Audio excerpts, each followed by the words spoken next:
தென்னாடுடைய சிவனே போற்றி, எந்நாட்டவர்க்கும் இறைவா போற்றி. ஏகம்பத்துரை எந்தாய் போற்றி, பாகம் பெண் உருவானாய் போற்றி. அண்ணாமலையம் அண்ணா போற்றி, கண்ணாரமுதக் கடலே போற்றி. காவாய் கனகத்திரளே போற்றி, கையிலை மலையானே போற்றி போற்றி. உச்சியில் மகுடமின்ன ஒளிதர நுதலினோடை வச்சிர மறுப்பின் ஒற்றை மணிகொள்கிம்புரி வயங்க மெய்செவி கவரி தூங்க வேள மாமுகம் கொண்டு உற்ற கச்சியின் விகட சக்கர கணபதிக்கு அன்பு செய்வாம். மூவிரு முகங்கள் போற்றி, முகம் பொழி கருணை போற்றி. ஏவரும் துதிக்க நின்ற ஈராறுதோள் போற்றி. காஞ்சி மாவடி வைகும் செவ்வேள் மலரடி போற்றி. அண்ணான் சேவலும் மயிலும் போற்றி. திருக்கைவேல் போற்றி போற்றி. எல்லாம் வல்ல தில்லைக்கூத்தனுடைய திருவருளாலும்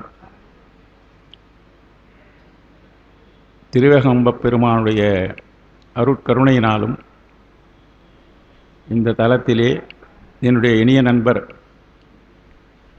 திரு ஞானப்பிரகாசம் ஐயா அவர்கள் இன்றைய தினம் ஒரு பாண்டிச்சேரி சென்றிருக்கிறாரு.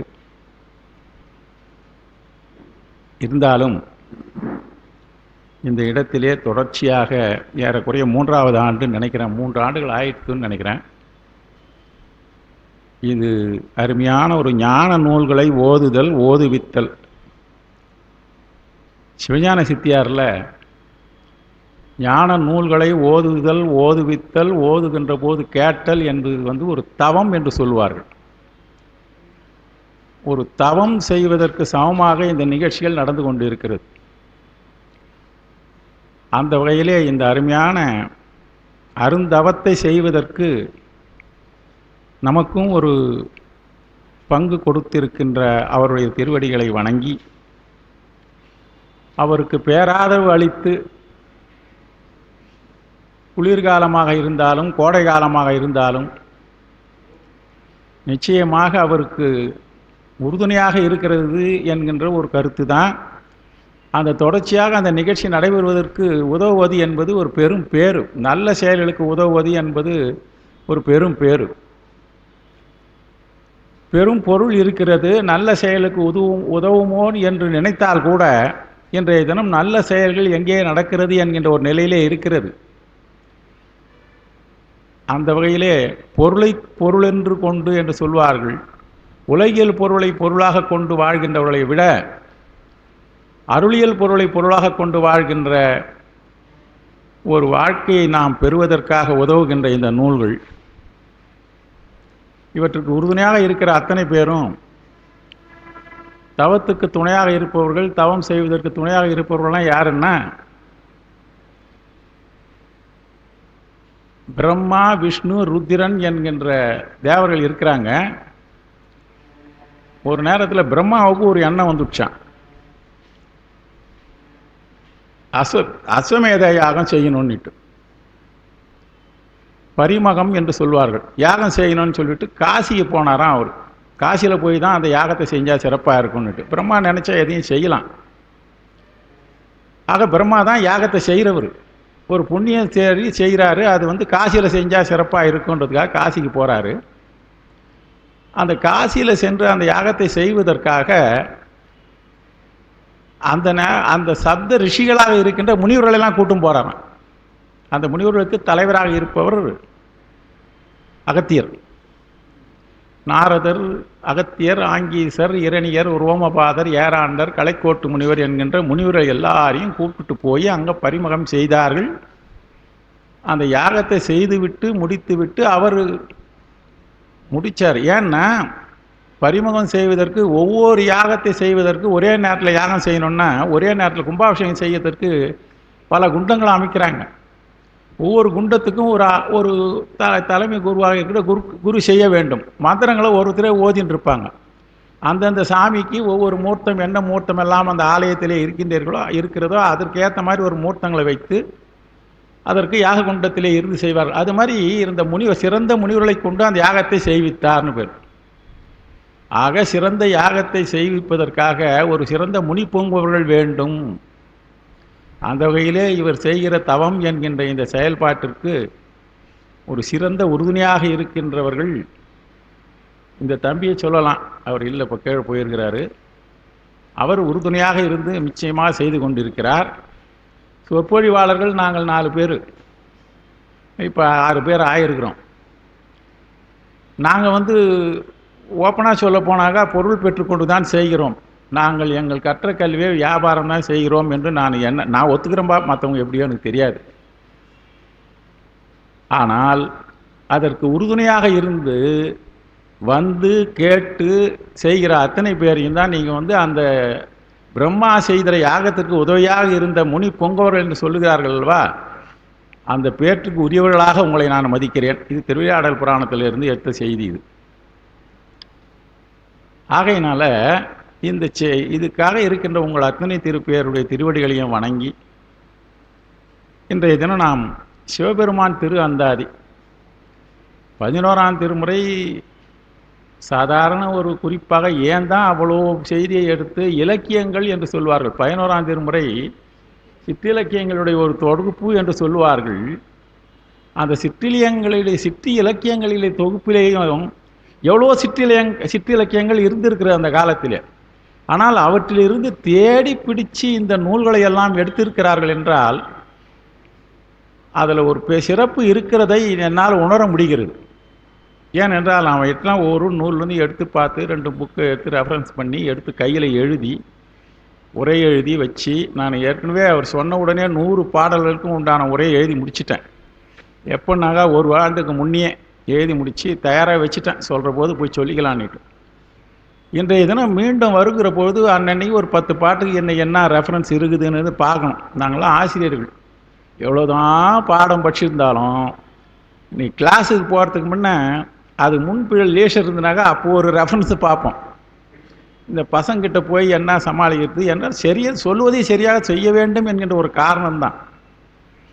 அது எங்களுடைய காலத்தில் எஸ்ஏ போன்ற இருக்கிறுடைய ஒரு 10 வருஷம் நாங்களாம் ரிட்டையர்ட் ஆகிப்போச்சு. அப்போ அவ்வளோ பயந்து இருந்த ஆசிரியர்கள் இப்போ எப்படி இருக்கிறாங்கன்னு எனக்கு தெரியல, இப்போ சூழ்நிலை. ஆகையினால இதை பார்க்குற பொழுது இந்த சிவபெருமான் திருவந்தாதியிலே எவ்வளோ அருமையான செய்திகள். ஒரு சிறு துளி கூட அந்த லைனில் போனால் அப்படியே போயிட்டு இருக்கார வழியை சற்று கூட அப்படி இப்படி ஒளிவு நிலைவு இல்லாமல் அழகாக போகிற ஒரு செய்தியை நாம் காண முடிகிறது. அந்த வகையிலே இதற்கு சரியான உரை இருக்கிறதா, இதில் 11ஆம் திருமுறை இல்லைங்க, பார்த்தேன். 11ஆம் திருமுறைக்கு முழுமையாக உரை எழுதுவது என்பது, இந்த அளவு சிறப்பான உரை எழுதுவது என்பது எப்படியோ இருக்குது. பின்னால் ஏதோ 2-3 உரைகள் வந்திருக்கிறது. அந்த உரைகளை வைத்து கொண்டு அப்படியே ஆங்கிலத்தை சொல்ல போனாங்க குக்கப் பண்ணின்னு சொல்கிறாங்க இல்லையா, அது ஏதோ சொல்லி ஒரு முடிவான ஒரு நிலைமைக்கு நான் உங்களுடைய மத்தியிலே சொல்வதற்கு வாய்ப்பு இருக்கிறது. இதற்கு பெருமானுடைய திருவருளும் உங்களுடைய ஒத்துழைப்பும் வேண்டும் என வேண்டி இன்றைய தினம் இதை தொடங்குகின்றேன். உங்களிடத்திலே புத்தகம் வைத்திருப்பவர்கள் இருக்கலாம், இல்லை பேப்பர்லையும் இருக்கலாம். அதில் உங்களுக்கு 60 இருந்து 67 வரை இருக்கும்னு நினைக்கிறேன். 66 பரவாயில்ல. அதுக்கப்புறம் பின்னால் நீளமாக போச்சுன்னா நம்ம ஜெராக்ஸ் எடுத்துக்கலாம், வச்சிருக்கு கையில் இருக்கு. இதில் சிவபெருமானுடைய செயல்பாடுகளை எல்லாம் சொல்கிறாரு.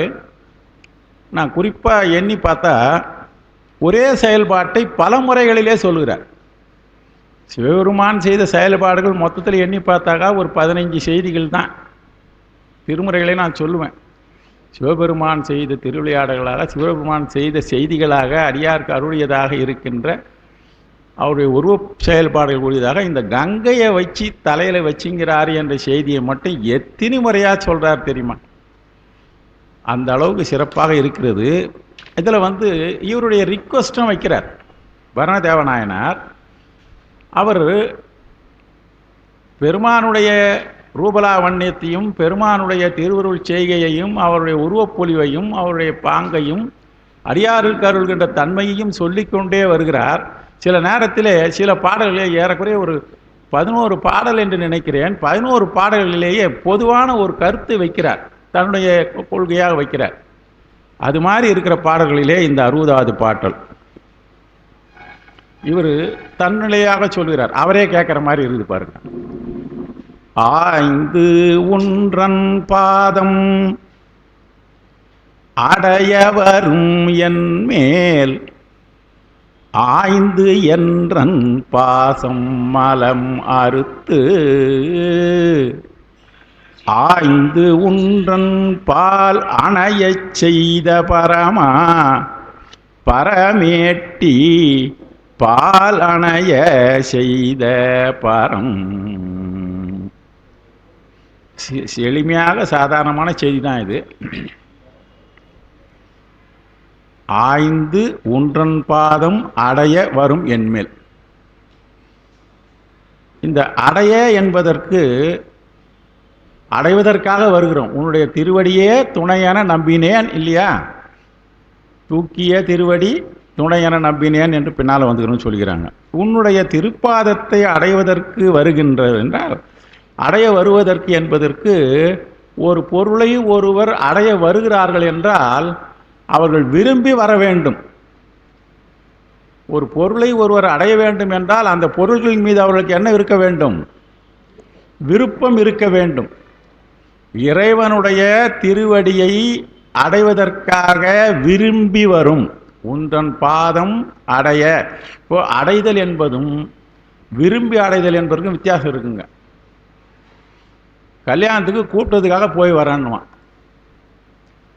நம்மளை நீங்கள் நிச்சயமாக வாத்திட்டு வரணும்னு சொல்கிறீங்களே, நீங்கள் வந்து தான் ஆகணும்னு சொன்னாக்கா நம்மளை அவங்க ஆசீர்வாதம் பண்ணணும்னு சொல்லிட்டாங்க, நம்ம எப்படியும் போகணும்னு போகிறோம். அந்த திருமணத்துக்கு இந்த ஆசீர்வாதம் பண்ணணுன்ற ஒரு எண்ணத்தோடு இருக்கிறவங்க போகிறதுக்கும் கூப்பிட்டாங்கன்றதுக்காக போகிறதுக்கு வித்தியாசம் இருக்குது இல்லையா? அதனால தான் ஆய்ந்து உன்னுடைய திருப்பாதத்தை அடைவதற்காக வருகின்றது என்பது போது இந்த விரும்பி வருகின்ற என்மேல் ஆய்ந்து. இங்க ஆய்ந்து என்கின்ற ஒரு சொல்லு இருக்கு. இந்த ஆய்ந்து என்கின்ற சொல்லுக்கு தாய்மார்கள் கிட்ட தான் அதுக்கு விடை கிடைக்கும். கீரை ஆயிரங்கன்னு சொல்றீங்க இல்லையா? ஆய்ந்து நம்ம ஆசை தான் வந்துடுச்சு, உன்னுடைய திருவடியை அடைவதற்காக நான் வருகிறேன், அடைவதற்காக வருகிற என்னை நீ உடனே ஏற்றுக்கணும், திருவடியை கொடுத்துடணும்னு இல்லை. ஆய்ந்து ஒரு அந்த ஆய்ந்து என்கின்ற சொல்லுக்கு தான் சித்தாந்தத்திலே இருக்கின்ற முக்கியமான 3 செய்திகள்.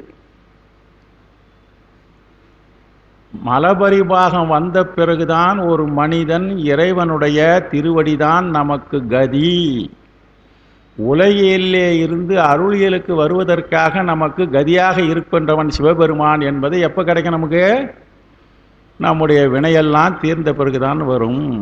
இப்போ காஞ்சிபுரத்தில் எவ்வளோ பேர் இருக்கிறாங்க, எவ்வளோ பேர் வராங்க நல்ல செய்திகளுக்கு. அது மாதிரி உன்னுடைய திருவடியே கதி என்று நிச்சயமாக அடைவதற்காக விரும்பி வந்திருக்கின்ற என்மேல், அப்படி வந்துட்ட பிறகு கூட நீ என்ன பண்ணுவன்னாக ஒரு தட்டு தூசு தட்டிட்டு தான் பண்ணுவேன். என்ன பண்ணுறாரு? ஆய்ந்து.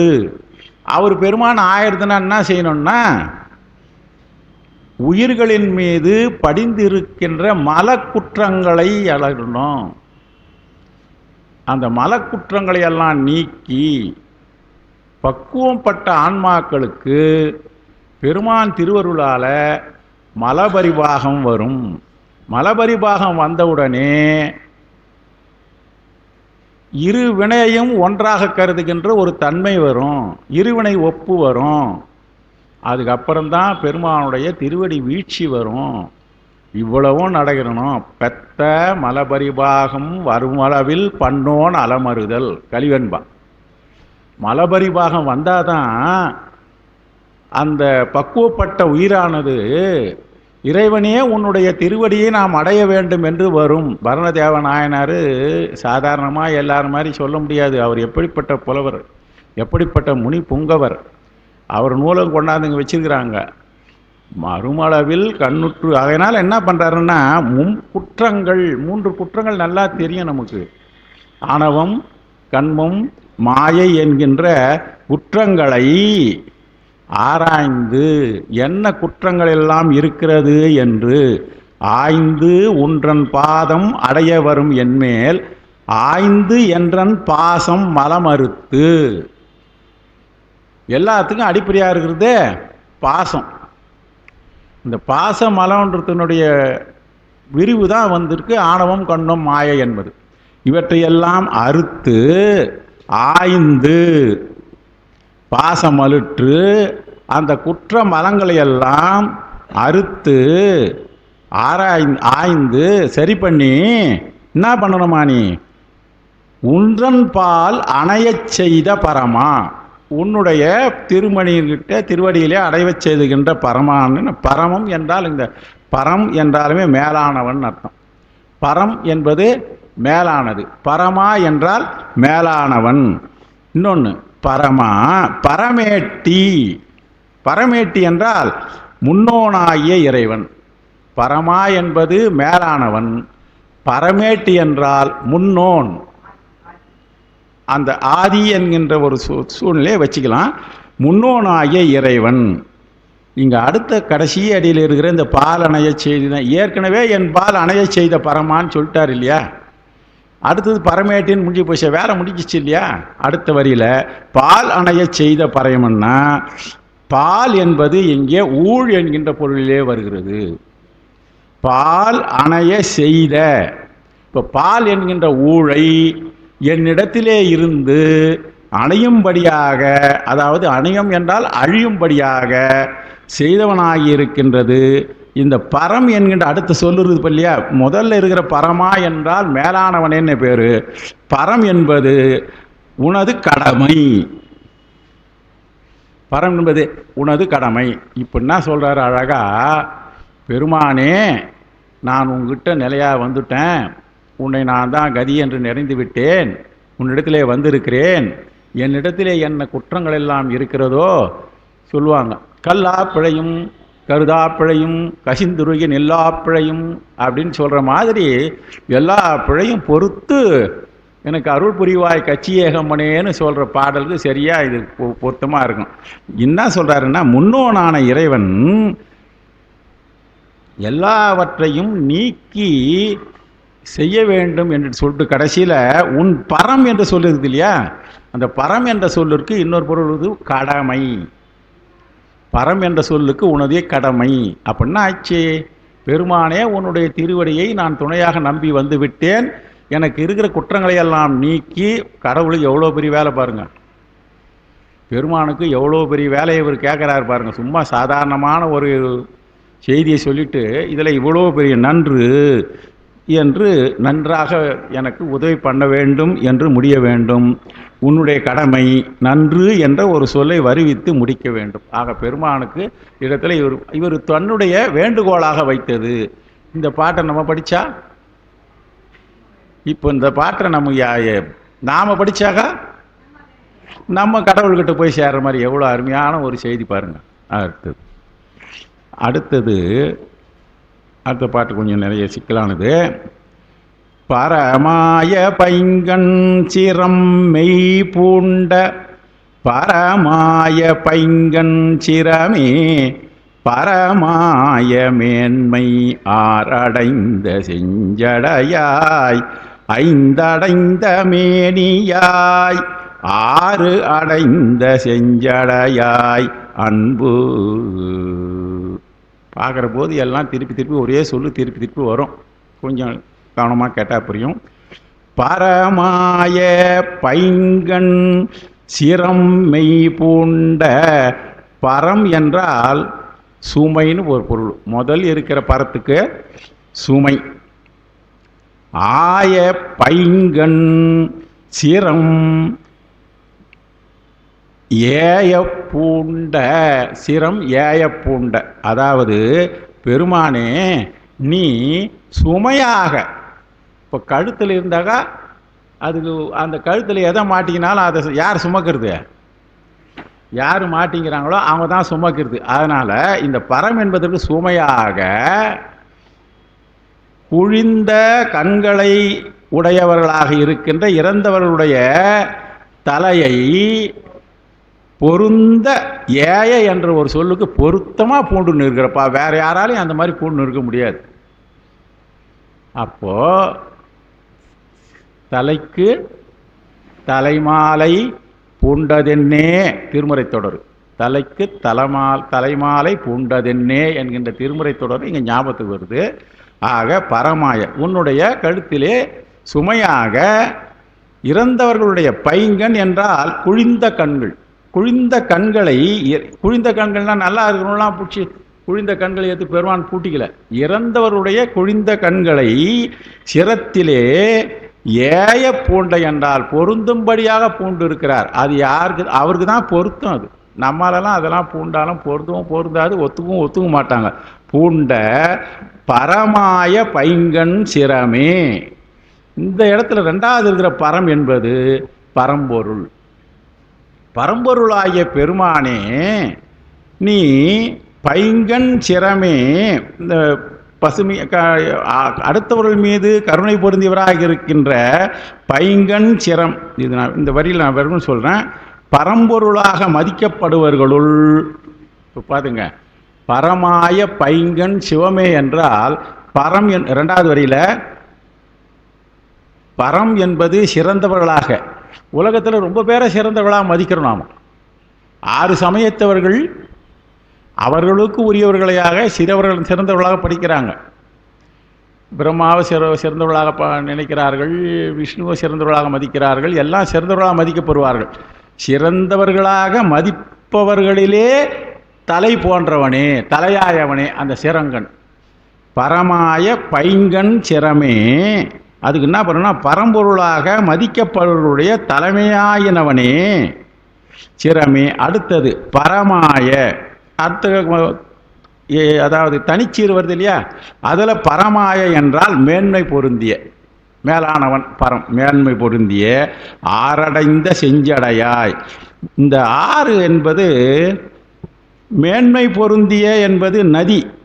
மேன்மை பொருந்திய நதி என்பது மேல் உலகத்திலே இருந்து வந்த நதின்றதுக்கு ஒரு பொருள் இருக்குது, கங்கை. அது எல்லா விதத்திலும் புனிதத்தன்மை உடையது. ஆக பரமாய என்பதற்கு 2 விதமாக வச்சுக்கலாம். மேன்மை பொருந்திய, மேல் உலகத்திலே விண்ணிலே இருந்து இழிகின்ற கங்கை தான் பகீரதன் வேண்டாம் அந்த இது பண்ணாங்கன்னு சொல்லி நமக்கு நல்ல செய்தி தெரியும். அப்படிப்பட்ட நதியாகிய ஆகாய கங்கையை அடைந்த மேலானவன். அடுத்த பாருங்க, ஆறடைந்த செஞ்சடையாய், மேலான சடையை உடையவனே.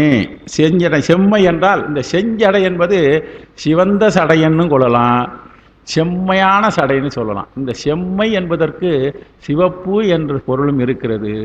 செம்மை என்பது சிறந்து என்பது பொருள் இருக்குது. நல்லா பாருங்கள், செம்மையாக இருந்ததுன்னா நல்லா இருந்ததுன்னு அர்த்தம்.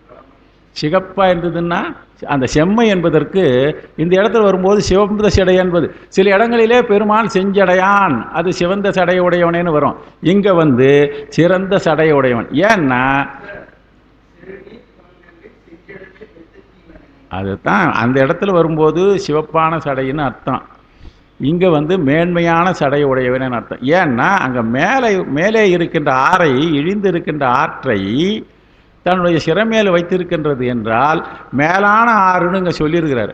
மேலான என்றால் மேன்மையான ஆறு. அது மேன்மையான ஆறை சிரத்திலே வைத்து கொண்டிருக்கிறார் என்றால் உலகம் உய்தி பெறுவதற்காக அவர் இருந்தார். இன்னொன்று, உலகம் இழிவுபடாமல் இருப்பதற்காக தாங்கிய தடையது. ஆகையினால இந்த மேலான இங்கே மேலானன் தான் கொடுத்துருக்குறாங்க. அடுத்தது மேன்மை பொருந்திய பரமாய நதியாகிய ஆகாய கங்கையை மேலான்னு சொல்லிட்டாங்க. அடுத்தது இந்த அயன், அரி, அரண், மகேஸ்வரன், சதாசிவன் என்னும் 5 மூர்த்தங்களை ஒரு சேர அடைந்த உருவத்தை உடையவனே. 5 அடைந்த மேனியா இருக்கு பார்த்தீங்களா?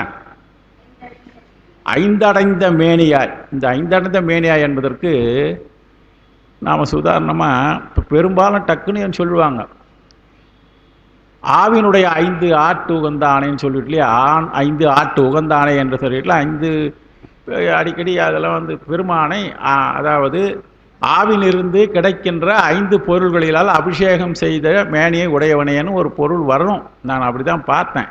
கடைசியில் ஒரு உரையாசிரியர் அப்படி எழுதியிருக்கிறார், சுலபமாக சொல்லிட்டு போட்டார், 4 பேரில் எழுதி போட்டார் அவர். இங்கே ஐந்தடைந்த மேலியார் என்பதற்கு அயன், அரி, அரண், மகேச்சுரன், சதாசிவன் என்னும் 5 மூர்த்தங்களை ஒரு சேர அடைந்த உருவத்தை உடையவனே.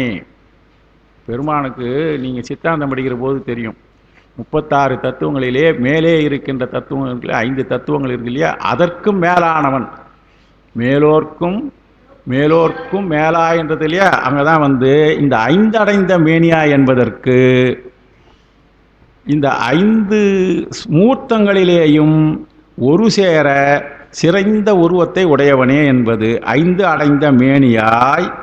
கடைசி வரி பார்க்கலாம், 6 அடைந்த செஞ்சடை, செஞ்சடையாய்னு போட்டுருது. இப்போ பிரிச்சு எழுதினாங்க, 6 அடைந்த செஞ்சடை ஆய் அன்பு. இந்த 6 என்பதற்கு என்னுடைய அன்புன்னு அர்த்தங்க. 6 என்பதற்கு என்னுடைய அன்பு அடைந்த செஞ்சடை, நான் அன்போடு உன்னிடத்திலே இருந்திருக்கிறேன், என்னுடைய அன்பினுடைய மூலத்தை நான் ஏற்கனவே ஒரு முறை இந்த இடத்துல பேசியிருக்கிறோம். சடை என்பது ஒரு மூலம் என்கின்ற பொருள், ஆணி வேருக்கு சொல்லுவாங்க சடை. இந்த சடை என்பதற்கு, செஞ்சடை என்பதற்கு, சடை என்பது மூலம். ஆ என்பதற்கு இப்போ பாருங்க எப்படி பிரிக்கணும் பாருங்க. 6 என்னுடைய அன்பு, நான் என்னிடத்துல அன்போட சொல்லியிருக்கிறேன், என்னுடைய அன்பு வந்திருக்கிறது உண்மையோ பொய்யோன்னு எனக்கு தெரியாது, நான் உண்மை தான் சொல்லிட்டு இருக்கிறேன். ஆனால் அது உண்மையான அன்பா பொய்யான அன்பா என்பது அதனுடைய மூலத்தை நீ ஆய்ந்து, இப்போ செஞ்சடை என்பதற்கு மூலம் என்ற பொருளும், ஆ என்பதற்கு ஆராய்கை என்று போயிடும். ஆக 6 அடைந்த செஞ்சடையாய் அன்பு, செஞ்சடை ஆய், அதாவது தானே இருக்குது, அன்புன்னு ஒன்று இல்லையே, செஞ்சடையாய் முடியுது இல்லையா. இப்போ 6 அடைந்த செஞ்சடையா என்பது மேலே தலையிலே கங்கையை சூடியவனேன்னு சொல்லி ஆகிப்போச்சு. இங்கே கீழே 6 என்கின்ற என்னுடைய அன்பு, அதாவது இந்த இடத்துல 6 என்பது அன்புன்னு ஏன் சொல்லியிருக்கிறான்னு சிந்திச்சு பாருங்க. ஒரு மனிதன் சிறந்த நிலையை அடைவதற்கு அவனுக்கு அடிப்படையாக தேவைப்படுவது அன்பு. இதில் யாருக்கும் மறுப்பு இருக்க முடியாது, சைவர்களுக்கு மறுப்பு அதுலேயும் கட்டாயமாக இருக்க முடியாது, திருமுறை பட்சங்களுக்கு அன்பு, திருமுறை பட்சங்களுக்கு சந்தேகமாக வரக்கூடாது. 63 நாயன்மார்களிலே சிறப்பராக கருதப்படுகின்றவர்களுக்கெல்லாம் அடிப்படையாக இருந்த அன்பு தான். அந்த அன்பு தான் சிறந்தது என்று சொல்லுகின்ற ஒரு தன்மையை பின்னாலெல்லாம் சொல்லிடுறாங்க. 63 நாயன்மார்களிலே அன்பு தான் பெருமானுடைய திருவடியை அடைவதற்கு சிறந்ததாக இருக்கிறது என்பதற்கு கண்ணப்ப நாயனார் புராணம் தெரியுதில்லை. அதில் புராணத்தில் சொல்லிட்டு போயிட்டாங்க, பரவாயில்லன்னு பார்த்தா பின்னால் வர்றவங்களாம் சொல்லியிருக்கிறாங்க, கண்ணப்பன் ஒப்பதோர் அன்பு, அன்புக்கு அடிப்படையாக இருக்குது. அதனால தான் இங்கே என்னுடைய 6 என்பது என்னுடைய அன்பானது சிறந்து இருக்கிறதா என்பதை, அந்த என்னுடைய அன்பினுடைய மூலத்தை ஆயின்றார். என்னுடைய அன்பினுடைய சடை, சடை என்றால் மூலம், அந்த மூலத்தை ஆய், என்னுடைய மூலத்தை நீ ஆய்ந்து செய்யப்பா. நான் ஏதோ வந்துட்டேன், ஆனால் நீ அதுக்கு ஏற்ற மாதிரி கட்டாயம் செய்யணும்னு இல்லை. போன பாட்டில் என்ன சொன்னார், எனக்கு செஞ்சாகணும்பா அப்படின்னு சொன்னார், எனக்கு இது மாதிரி செய்யணும். அப்போட என்ன பண்ணார், என்னுடைய மலபாகங்களையெல்லாம் சரி பண்ணி உடலிலே இருக்கின்ற மும்மலங்களையெல்லாம் களைய செய்து தான் செய்யினார். கடவுள்கிட்ட கேட்குறவங்க அருளாளர்கள் ஞானிகள் வச்சது கேட்ட மாதிரி எல்லாம் செஞ்சு தான் ஆகணும்னு கேட்க மாட்டாங்க. அதெல்லாம் சிக்கனை பிடிக்கிற ஆளுங்க வேற, அவங்களெல்லாம் பக்குவப்பட்டு விட்டார்கள். சிக்கனை பிடித்தேன் எங்கு எழுந்தழுதுன்னு ஏன் பிடியாரு, நான் போக ஒட்டேன்னு சுந்தரர், கால் எடுக்க ஒட்டேன்னு அடித்து பேசுவார் ஓனகாந்தந்தளியில். கால் எடுக்க ஒட்டேன், நீ இந்த நேரம் எனக்கு கொடுக்கலனாக்கா ஒன்றும் போக விடமாட்டேன்றவர். ஆனால் இங்கே செஞ்சடையான் இவங்கெல்லாம் வந்து ஞானிகளிடத்திலே பெருமானே எப்போ செஞ்சாலும் சரி, நான் என்னெல்லாம் செய்யத்தை செஞ்சிட்டேன்பா, நீ இனிமேல் பார்த்து என்ன இருக்குதோ அதுக்கேற்ற மாதிரி செய்.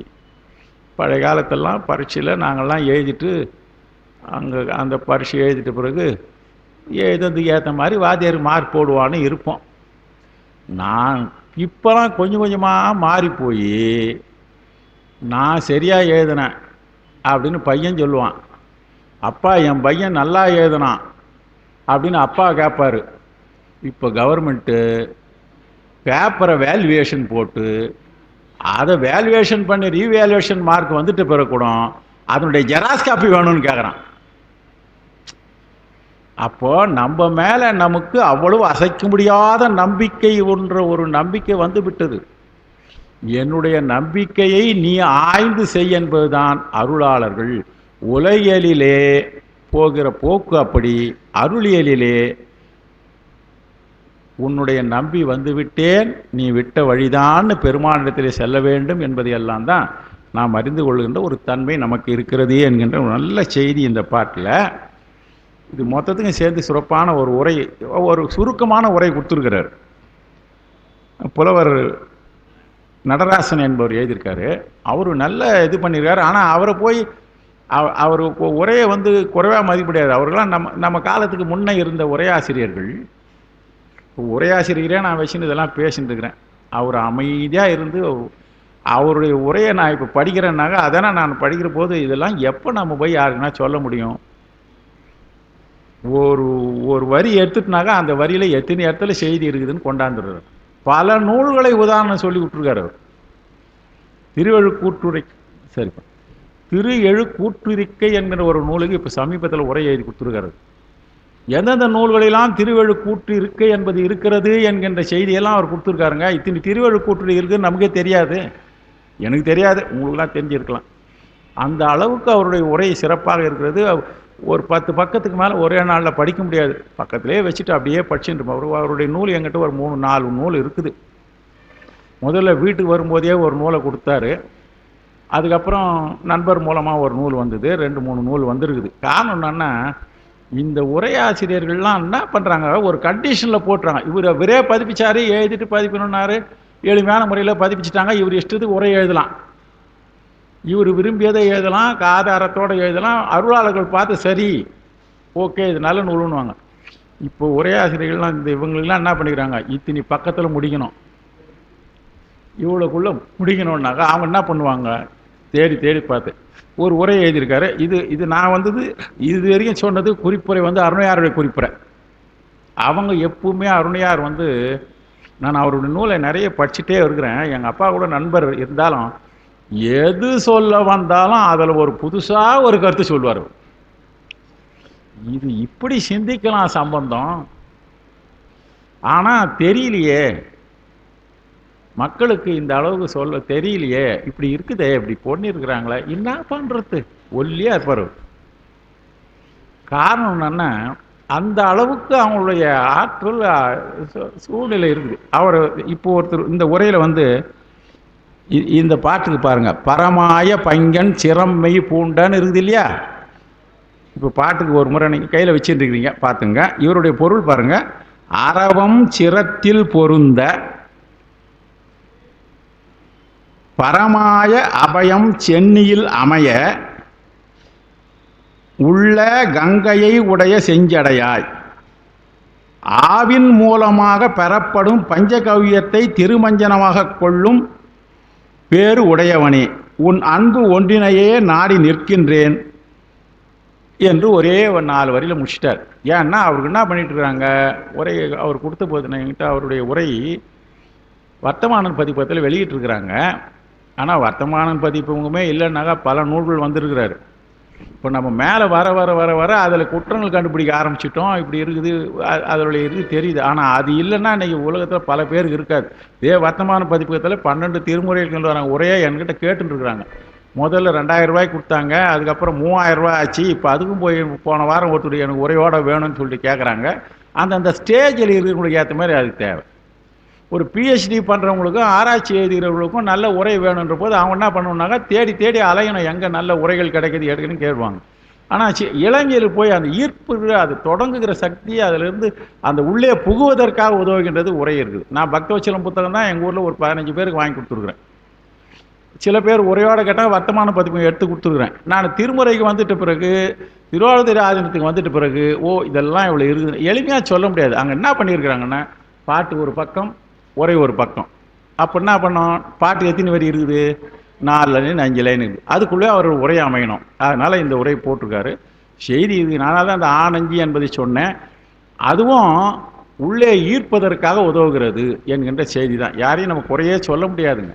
உரையாசிரியர்களை குறை சொல்வதற்குன்னா நாம் உரிமையே கிடையாது. அடுத்தபடியாக 62வது பாடல். அன்பே உடைய அரணே, அணையாத அன்பே உடைய அனலாடி, அன்பே கழுமலத்துள் ஆடும் கரியுரி போட்டானே, கழுமலத்துள் ஆடும் கரி. சாதாரணமான சொல்லுதான், பொருள் கொஞ்சம் கொஞ்சம் மாறிட்டே வருது. அன்பே உடைய அரணே. இங்க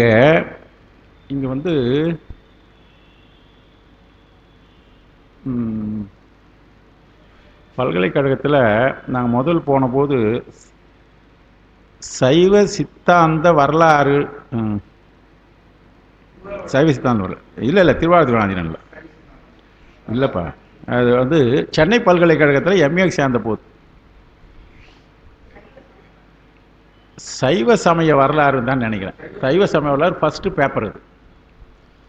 சென்னை பல்கலைக்கழகத்தில் ஒரு தாள், அது எனக்கு முதல் வருஷத்துல இருந்து ஒரு தாள், சைவ சமய வரலாறுல. அதில் முதல்ல வரும்போது சிவபெருமானை மேலானவராக கருதல் இல்லை. அதில் வேதங்கள் அப்படி இப்படி சொல்லிகிட்டே பெருமான் உலகம் முழுவதும், அதாவது எல்லா இடங்களிலேயும் ஊளையிட்டு திரிந்தான் என்கின்ற ஒரு வரலாறு வருது. நீங்கள் சைவ சமய வரலாறு சென்னை பல்கலைக்கழகத்தில் அந்த புக்கு எனக்கு கொடுத்தாங்க. அந்த புத்தகத்தில் படிக்கிற போது உருத்திரன் உருவத்திலே ஊளையிட்டு பெருமான் திரிந்தான் என்கின்ற ஒரு தொடர் வருகிறது. அது வடமொழியிலே இருக்கிற மொழிபெயர்ப்பாலே வந்திருக்கிறது என்கின்ற ஒரு செய்தி. இதை மனசில் வச்சிங்க. இப்போ நான் அந்த பாட்டுக்கு பார்க்கலாம். அன்பே உடைய அரணே. இந்த அன்பே என்பதை அன் என்றும் அன் என்கின்றும் பே என்றும் பிரிக்கணும். இந்த அன் என்பதிலே அன் என்கின்ற நம்முடைய, அதாவது ரன்னகரத்தை கொள்ளக்கூடாது, அதாவது கடைசி எழுத்தாக இருக்கிற நகரத்தை கொள்ளக்கூடாது. பிரிக்கிற போது அன்னு தன்னகரம் தாவுக்கு பக்கத்தில் வருது இல்லையா, இன்னு, அந்த இன்னை வச்சாக அந்த அந்த இன் என்றால் அதற்கு வட சொல்லிலே வேண்டாதன்னு அர்த்தம். பே என்பதற்கு அச்சம்னு அர்த்தம். வட சொல்லிலே அன்பே என்றால் வேண்டாத அச்சத்தை உடைய அரணே. இதுக்கு வட சொல்லிலே இருந்து பொருள் எடுத்து சொல்லுகிறார்கள். பெருமான் ஏன் வேண்டாத அச்சம் அவருக்கு இருக்க போகுது? இதுக்கு பின்னால விளக்கம் வரும்.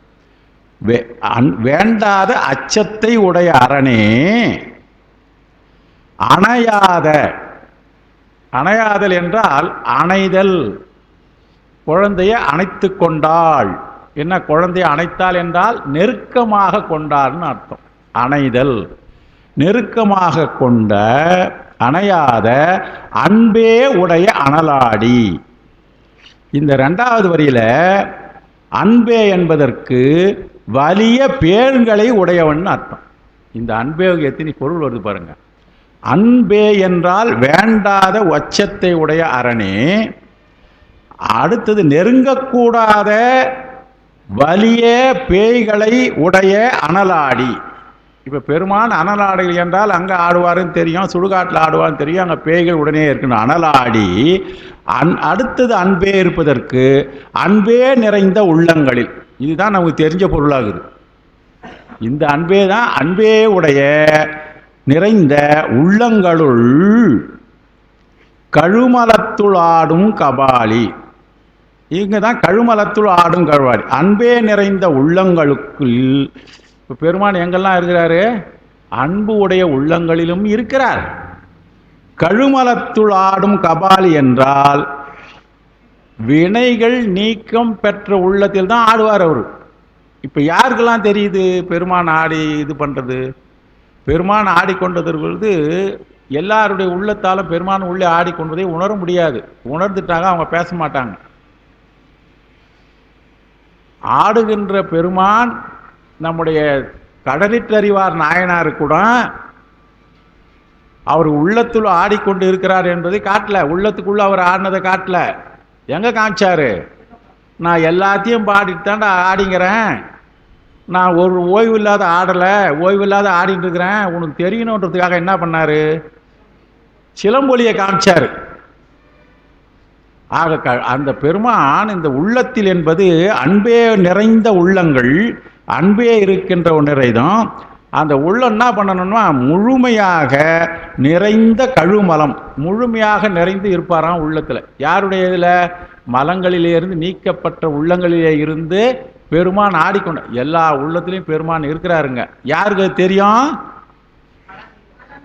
அதுக்கு மல நீக்கம் பெற்றது பக்குவப்பட்ட ஆன்மாக்களுக்கு பெருமான் ஆடிக்கொண்டுதார் என்பது தெரியும். அதெல்லாம் பட்டினத்தடிகள், ஞானசம்பந்தர் இவங்கெல்லாம் வந்து பெருமான் ஆடிக்கொண்டு போய் நமக்கெல்லாம் சொல்லிட்டு போயிருக்கிறாங்க. நம்ம அது மாதிரி பார்க்கலான்னாக்கா நமக்கு காட்டென்றால் கனவிலும் காட்டாயே அப்படின்னு கேட்குறோம். நம்ம அப்படி தான் கேட்டுருக்கிற சூழ்நிலை இருக்கிறோம். அப்படிப்பட்ட கழுமலத்துள் ஆடும் கரிவுரி போர்த்தானே, இது நல்லா தெரியும். கழுமலத்துள் ஆடும் கரிவுரி. கரிவுரி என்பது நம்ம நல்லா தெரியும், யானைத்தோலை போர்த்தவனே. கழுமலத்துள் ஆடும் கரி, இந்த இடம்தான் கழுமலம் என்பது சீர்காழிப்பதியை குறிக்கிறது. கழுமலத்திலே இருந்து இந்த ஆடுதல் என்றால் பொருந்தி இருத்தல்னு அர்த்தம். நீராடுதல்னு ஒரு சொல்றோம் இல்லையா? இப்போ நீராடுதல் என்றால் குளிக்கிறதுன்னு சொல்லிட்டோம். நீராடுதல்னா என்ன தாத்தான்னு இப்போ போய் இனிமேல் நம்ம கேட்டு பார்க்கணும். குழந்தை என்னடா கண்ணா நீராடுதல் நன்னான்னு கேட்டேன். அது குளிக்கிறது தான். இதுக்கு என்ன தெரியாதுன்னாக்கா நீரிலே பொருந்தி இருத்தல்னு அர்த்தம். இப்போ ஒரு ஒரு சாதாரணமாக வந்து ஒரு குடம் தண்ணியில் குளிச்சிடுறோம், எல்லாம் குளிக்கிறோம். நீராடுதல் என்றாலுமே முழுமையாக பொருந்தி இருக்கலாம். இந்த கழுமடத்துள் ஆடும் கரி என்றால் பொருந்தியுள்ள சான்றாக இருக்கின்றவன் இந்த பெருமான் கழுமலம் என்கிற நகரிலே பொருந்தி இருக்கின்றான். இப்போ பாருங்க, இது அப்படியே சம்மரியா சொல்லணுன்னாக்கா அன்பே உடைய அரண் என்பதுக்கு வேண்டாத அச்சத்தை உடைய இந்த அரண் என்பதுக்கு உருத்திரன். அந்த உருத்திரன் என்ற சொல்லு நான் முதல்ல சொன்னேன் இல்லையா? உருத்திரனாக இருந்த போது ஓலையிட்டு திரிபான்னு சொல்லியிருக்காருங்க. உருத்திரன் என்பவன் சுடுகாட்டிலும் பாலைவனங்களிலும் ஓலையிட்டு திரிகிறான் என்கின்ற காரணத்தினாலே அந்த இறைவனை வணங்குவதற்கு அச்சப்பட்டு இருந்தார்கள் என்கின்ற அந்த சைவ இதில் வருது. நான் ஐயா இவர்கிட்ட கேட்டேன். அதை நல்லா படிச்சுட்டு பிறகு படிக்கிறதே கஷ்டமாக தான் இருக்குதுங்க. நான் முழுமையாக அதை படித்தேன்னு என்னால் சொல்ல முடியாது. ஒரு 164 பக்கம் ஜெராக்ஸ் தான் போட்டு எங்களுக்கெல்லாம் புத்தகம் கொடுத்தாங்க. நான் பாதாவன் ஐயா கிட்ட கேட்டேன், என்னங்க இந்த மாதிரி கொண்டு போய் முன்னாங்கன்னு சொல்லியிருக்கிறாங்க, சிவபெருமான ஊழையிட்டு தெரிஞ்சிருக்கிறாங்கன்னு சொல்லியிருக்கிறாங்களன்னா, அதுவா அது வந்து வேதங்களிலே அவ்வாறு சொல்லிவிட்டிருக்கிறார்கள், அப்பாவுக்கு இதில் உடன்பாடு இல்லை அப்படின்னு அவங்க வரலாறு அவங்க போட்டு வராங்க. அந்த வகையில் இந்த உருத்திரன் என்பவன் ஒரு காலத்திலே அன்பு, அதாவது ஒரு பயம் உடையவனாக சுற்றி திரிந்தான் என்கின்றது. என்னன்னா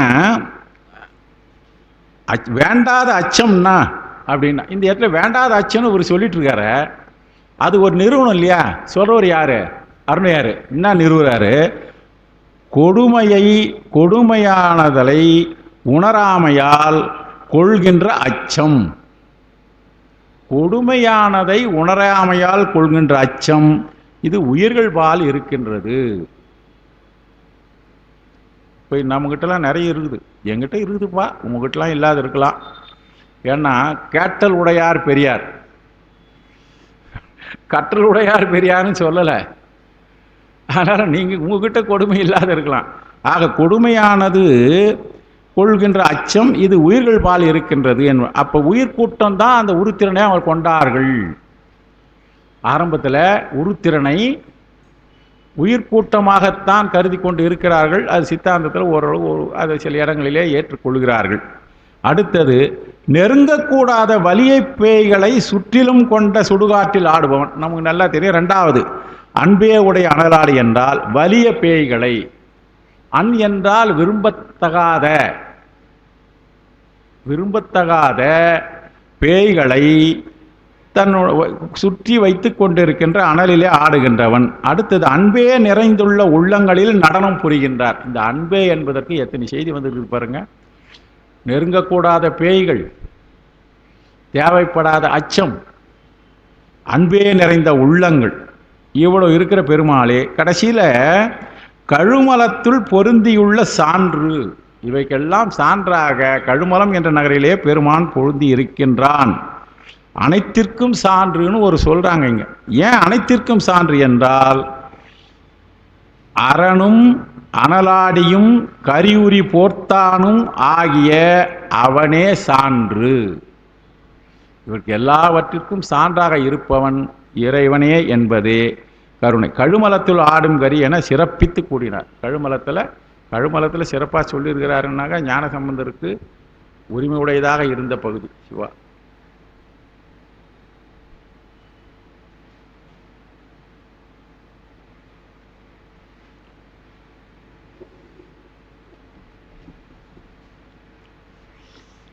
அறுபத்தி மூன்றாவது பாட்டு. கரியாதாம் சேரும் கலை மறிகை கொண்டே, கரியார்தாம் சேரும் கவாலி, கரியாகி நின்ற கழிப்பாலை சேரும் பிரான் நாமம், நின்ற கழிப்பாலை சேர். இதுலேயும் ஒரே சொல் வருகிறது. என்ன பாருங்க, கரியார்தாம் சேரும் கலைமறி. இந்த இடத்துல சேரும் என்ற சொல்லுக்கு ஒரு தகர ஒற்றை முன்ன சேர்த்துக்கணும். கரியார்தாம் சேர்த்தும். ஏன்னா கையில் பெருமான்னா வச்சிருக்காருன்னா கலை மறி. கலை மறி என்றால், கலை என்பது மானு. வெறும் கலைன்னு சொல்லிட்டாக்கா அந்த மானுன்ற பேர் அது ஆண்மானா பெண்மானா குட்டிமானா பெரிய மானான்னு வரும். அதனால் என்ன பண்ணிட்டாரு, மறி என்றால் மான் கன்றுன்னு அர்த்தம். இப்போ பாருங்க, சேரு என்பதை சேர்த்தும் என்றனால கரியார் தாம் சேர்த்தும். இந்த கரியார் என்பதற்கு முதல் பாருங்க பொருள், குற்றம் உடைய தாருகாவண முனிவர்கள் கரியார்கள். கரியார் என்றால் காஞ்ச மனசுகாருன்னு அர்த்தம், கருகி போனவங்கன்னு அர்த்தம். யாரு? தாருகாவண முனிவர்கள். இப்போ இதில் அருமையா புராணத்தை கொண்டாடுறார். பெருமான் கையிலே மான் கன்றை ஏந்து. அட என்னையா உங்கள் ஆளுக்கு வேற எதுவும் கிடைக்கலையா? மான் கன்றை தான் ஏந்திக்கிட்டு இருக்கணுமா? அடப்பாவி, அதுக்கு ஒரு பெரிய கதை இருக்குதுப்பா. அவரை கொல்லுவதற்காக ஒரு மான் கன்றை ஏவினாங்க. அது தாருகாவண முனிவர்கள் இருந்தாங்க அப்படின்னு சொல்லிட்டு இது ஒரு கதை. அந்த கதைக்கு நான் போகல, அது கந்தபுராணம் சொல்லணும். கந்தபுராணத்தில் ததீசி உத்தரப்படலம்னு ஒன்று இருக்குது. ததீசி படலம், ததீசி உத்தரப்படலம்னு இருக்குது. கிட்டத்தட்ட 400 பாட்டுக்கு மேலே இருக்குது. இந்த ததீசி உத்தரப்படத்தை நீங்கள் உண்மையிலேயே வாய்ப்பு கிடச்சின்னா கந்தபுராணத்தை எடுத்து படிச்சிருங்க. என்ன கந்தபுராணத்துக்கு முழுமையாக யாரும் உரை எழுதி வெளியில்லை, அப்படியே குறிப்பறையாகவே வந்துருக்குது. வசனமாக இருக்குது. கந்தபுராண வசனம் எழுதியிருக்கிறாங்க சார். முழுமையாக இருக்குங்களா? ஓ பாரு, இப்போ தான் வருது பாருங்க. அப்படி பார்த்தாக்கா ததீசி எனக்கு எப்படி தெரிஞ்சதுன்னா, அப்படியே அதை வசனமாக எழுதியிருந்தார் ஒருத்தர். வசனமாக எழுதியிருக்கிறதுல அந்த வரியாக அந்த வரி கீழே இருக்கிற அப்படியே பொருளை சொல்லிவிட்டார். இந்த மாதிரியான ஒரு சிறப்புரைகள்லாம் கொடுக்கல. அதில் சொல்கிறாரு, பெருமானை பற்றி இழிவாக கேட்குறான் அவன். என்னையா நீ அவனை சிறந்தவராக சொல்கிறீங்களே, இழிவாக சொல்கிறீங்க. ததீசி படலத்தில் வந்து இவர் போய் அவர்கிட்ட சொல்கிறாரு, டே பெருமான் இப்படி இருக்குது இவர்கிட்ட மோதாதீங்க வேணாம் அப்படின்னு சொன்னாக்கா, அவருடைய மகன் இப்படிப்பட்டவன் சொன்னாக்கா, அவரை பற்றிலாம் சொன்ன இழிவாக நான் இழிவாகவே பேசிட்டான் மொத்தத்தையும். அதில் பெரும்பாலும் தார்காவன தீர்வுகளை வரலாறு 11 செய்திகள் வருது. அதில் இவற்றை எல்லாம் சொல்லுகின்ற பொழுதுதான் அது இதுக்கு மேலே அங்கே போவானா, ததீசி உத்தரப்படையும் உரை வந்ததுனாக்கா அந்த உரை படிக்கிறதுக்கு நமக்கு எங்கெங்கே நேரம் இருக்குது. இப்போது படிக்கிறதுக்கு நேரம் இருந்தாலும் கேட்கறதுக்கு யார் ஆள் இருக்கிறாங்க. நான் கந்த பணம் சொல்கிறேன் வான்னாக்கா யாரும் கேட்கறதுக்கே வரமாட்டாங்க. இந்த நல்ல விஷயங்களை சொன்னால் கேட்கறதுக்கு ஆள் இருக்காது. அதனால் இப்போ நல்ல விஷயங்களை 562 எபிசோடு போட்டு 15 நிமிஷம் கதை, 15 நிமிஷம் இது விளம்பரம் இதில் போட்டுக்கின்னு நம்ம 564வது எபிசோடு கேட்ட பிறகு கூட அதில் ஏதாவது ஒரு நீதி இருக்குதுன்னா கடைசியில் கதாநாயகன் ஜெயிப்பான். அவன் மகிழ்ச்சியாக இருக்கிறானான்னு பார்க்கறதுக்குள்ளே முற்றுமுன்னிடுவான். இன்றைய உலகியலுக்கு நான் தொடர்ந்து சொல்கிறேன், இது இப்போ மட்டும் இல்லை, உங்களுக்கு தெரிஞ்சிருக்குமோ தெரியாதோ தெரியல. இப்போலாம் யார் புராண பிரசங்கம் கேட்டுருங்க, ஐயா போல் இருக்கிறவங்க கேட்டுப்பா, இவர் கேட்டுக்க மாட்டார், எனக்கு நல்லா தெரியும். அது புராண பிரசங்களை மகாபாரதம் போய் கேட்குற அளவுக்கு அப்போது அவருக்கு வாய்ப்பு கிடைக்கல. இப்போ மகாபாரதம் சொல்ல சொன்னால் கூட என்னால் மகாபாரதமாக சொல்ல முடியாது, சித்தாந்தமாக தான் சொல்ல முடியுது. இப்போ எது எடுத்தாலும் அங்கே தான் போய் நிற்குது, திருமுறையிலும் சித்தாந்தம் போய் நிற்குது, வினை கழிவு வினை நீக்குன்னு. இப்போ அதையே நான் அப்படி தான் பண்ணிட்டு யோசனை பண்ணிட்டு இருக்கிறேன். இதில் என்ன இருக்குதுன்னுட்டு இப்படி ஒரு விஷயம் என்ன பண்ணாரான், நான் வியாசர்கிட்ட இது தெரிஞ்சிக்க வேண்டிய செய்தி, மகாபாரதம் தொடங்கிய செய்தி. மகாபாரதம் ஏன் அந்த பேர் வந்தது தெரிஞ்சவங்க தான் மன்னிச்சிருங்க, இது வீண் பிரசங்கமாக இல்லாத. வியாசர் நான் 5ஆம் வேதம் சொல்ல வரேன். வியாசர் பிறந்துட்டார். பிறந்த உடனே அவர் என்ன பண்ணார், இந்த கதையை சொல்லணும், நீ போயிட்டு என்ன பண்ணுறான், ஒரு கலையோடு வியாதன் என உதித்து சிவபெருமான் கொடுத்ததான் உத்தரவு. இப்போ தான் எனக்கு அதெல்லாம் வருது. சிவபெருமான் ஒரு செனட்டு போடுறாரு, கூப்பிட்டு பிரம்மா விஷ்ணு ருத்ரன் இந்திரன் எல்லாம் சேர்க்குறாங்க. என்ன சாமி உங்களுக்கு என்னவா, உங்களுடைய வேலைலாம் எப்படி நடக்குதுன்னு சொல்லிட்டு இப்போ கொரோனாவுக்காக நாளை மீட்டிங் போட போகிறார். பிரதமர் போடுற மாதிரி அவர் போட்டு, சாமி உலகத்தில் என்னுடைய வேலை நல்லா நடக்குது, படைத்தல் நடக்குது, காத்தல் நடக்குது, அழித்தல் அற்புதமாக நடக்குது. ஏமா அழித்தல் அற்புதமாக நடக்குது, நான் போக வேண்டியதே இல்லை, எல்லாம் பாவத்தை பண்ணிட்டு இருக்கிறாங்க, அதனால் எங்கள் தூதர்களே போய் போட்டுறாங்க, நிறைய நடக்குது. ஆனால் எல்லாம் சரியாக நடக்குதுன்னு சொல்லிட்டீங்க, ஆனான்னு ஒரு போட்டாங்க எல்லாரும். ஆனா என்ன ஆனா அதை சொல்லுங்க, சிவபெருமான் கேட்குறாரு. என்ன ஆனா எல்லாம் நடக்குதுன்றீங்க, அப்போ போக வேண்டியது தானே, காஃபி டிஃபன் கொடுத்து அனுப்பிச்சுடலாமா அப்படின்னா, இல்லை, தென்றல் கன்றுலவும், இது மகாபாரதம் தொடங்கிறதுக்கு கலியுகம் தொடங்கிறதுக்கு முன்னே இருந்த யுகம், துவாபர யுகத்தில் நடந்த செய்தி. தென்றல் கன்றுலவும் கையிலை மலை கடவுள் நினை மறந்தனரால். புரியும்னு நினைக்கிறேன் உங்களுக்கு. பெருமானே கைலாயத்திலே வீற்றிருக்கின்ற உன்னை யாருமே கவனிக்கலப்பா. துவாபர யுகத்திலேயே இந்த கூத்து. இப்போ கலியுகம்னா நடக்குதுன்றது சொல்ல வேண்டியதே இல்லை. கடவுள் நினை மறந்தனாரான்னு சொல்லிட்டார். உடனே அவர் என்ன பண்ணார், அப்படியா அந்த செனட்டில் பார்வையாளராக இருக்கிறவங்க முனிவர்லாம் வந்துடுவாங்க. வியாதரே வா, நீ என்ன பண்ணுற, 5ஆம் வேதம் இருக்குதுயா, நம்ம வேதம் போட்டோம், இந்த வேதங்களை போய் உலகத்தை பரப்பு தானே. வேதங்களை பரப்புனா பெருமானுடைய திருவருள் வரணுன்றது நம்ம எல்லாம் ஞானத்தை பெறலாம் என்கின்ற ஒரு எண்ணம் வந்துடும், எல்லாம் பக்தி வந்துடும். பக்தி மாறும்போது வேதங்களை போய் சொல்லுனார். ஆகமத்தை சொல்லலை. ஆகமத்தை சொல்கிறதுக்கு இவங்ககிட்ட போய் ஆகமத்தை சொல்ல முடியாது. ஆகமங்களை சொல்லுவதற்கு பக்குவமானவங்கிட்ட தான் ஆகமத்தை சொல்லணும். தேசிவ பெருமான் தான். பக்குவம் இல்லாத ஜனங்களுக்கு போய் நீ ஆகமத்தை சொல்ல வேண்டியதில்லை, வேதங்களை போய் பரப்புன்னாரு வியாதர்கிட்ட சொல்லி. அப்போ யாரை போய் பரப்புறதுன்னு சொல்லிட்டு அப்போ கூட சொல்ல விஷ்ணுக்கிட்ட சொல்லிவிட்டு, நீ வியாதரை அனுப்பிச்சு, விஷ்ணு மூலமாக தான் பேசுகிற இந்த செய்தி சொல்கிறாரு, நீ உன்னுடைய ஒரு கலையோடு வியாதன் என உதித்து, விஷ்ணுக்கிட்ட சொல்கிறாரு, உங்ககிட்ட இருக்கிற பல தன் பக்குவம் இருக்கிற ஒரு தன்மை இருக்கிறது. அதில் ஒரு கலை, உன்னுடைய பல கலைகளிலே ஒரு கலை என்பது ஒரு பிரிவு. அதில் நீயா போய் வியாதனாக பெற, வியாதனாக பிறந்து உலகத்தில் போய் இதை பரப்பு. இதை பரப்பணும்னா யாரால் பரப்ப முடியும்? சொல்லி வந்தார். சரி, வியாதர் பிறந்துட்டார், வியாதர் வந்தார், அந்த கதையெல்லாம் நம்ம போகல. வியாதர் வந்து இப்போ என்ன பண்ணுறாரு, ஊர் ஊராக போகிறாரு. இதை பரப்புன்னு சொல்லிட்டு நமக்கு சொல்லிட்டாரு. அதாவது விஷ்ணுவுடைய அம்சம்தான் வியாதர், அது நல்லா ஞாபகம் வச்சுங்க. வியாத முனிவர் விஷ்ணுவுடைய அம்சம். ஏன்னா ஒரு கலையோடு வியாதன் என உதித்து பண்ணுவார். இது வந்து நல்லாப்பிள்ளை பாரதத்தில் வர செய்யுள். இது அப்படி உதித்து வந்து வராரு, ஊர் ஊராக சொல்லின்னு வராரு. என்ன சொல்கிறாரு, நான் வந்து இப்போ ஊர் ஊராக போய் சொல்ல போகிறேன். எப்படி சொல்ல, வியாதர் ஊர் ஊராக போய் சுவடிகளை எழுதி வச்சுன்னு கையில் ஊர் ஊராக பரப்பணுமே. வருவார். அப்போல்லாம் ஊர்லாம் திண்ணை இருக்கும், வந்தவங்களுக்கு உணவு கொடுப்பாங்க, உபசரிப்பாங்க. இது எந்த யுகம்? துவாபர யுகமே. கிருஷ்ணன் பிறக்கிறதுக்கு முன்னையே வியாதர் பிறந்து வந்து இந்த வேலை நடத்திங்கிறாரு. வியாதன் என உதித்து உள்ள நுழைஞ்சி சொல்லினா வராரு. என்ன சொல்ல போகிறேன்னா, 4 வேதங்களை சொல்ல முடியாது. இப்போ 4 வேதங்களை சொல்ல முடியுமா? ஏற்கனவே 4 வேதங்களை என்ன சொல்லியிருக்கிறாங்க, சொல்லிட்டு இருக்கிறாங்க. இந்த 4 வேதங்களுடைய பிழிவுகளை, மகாபாரதம் 4 வேதங்களிலே இருக்கிற பிழிவுகளை கதையாக சொல்வது. மகாபாரதம் சர்வசாதாரணமாக நினைக்காதீங்க.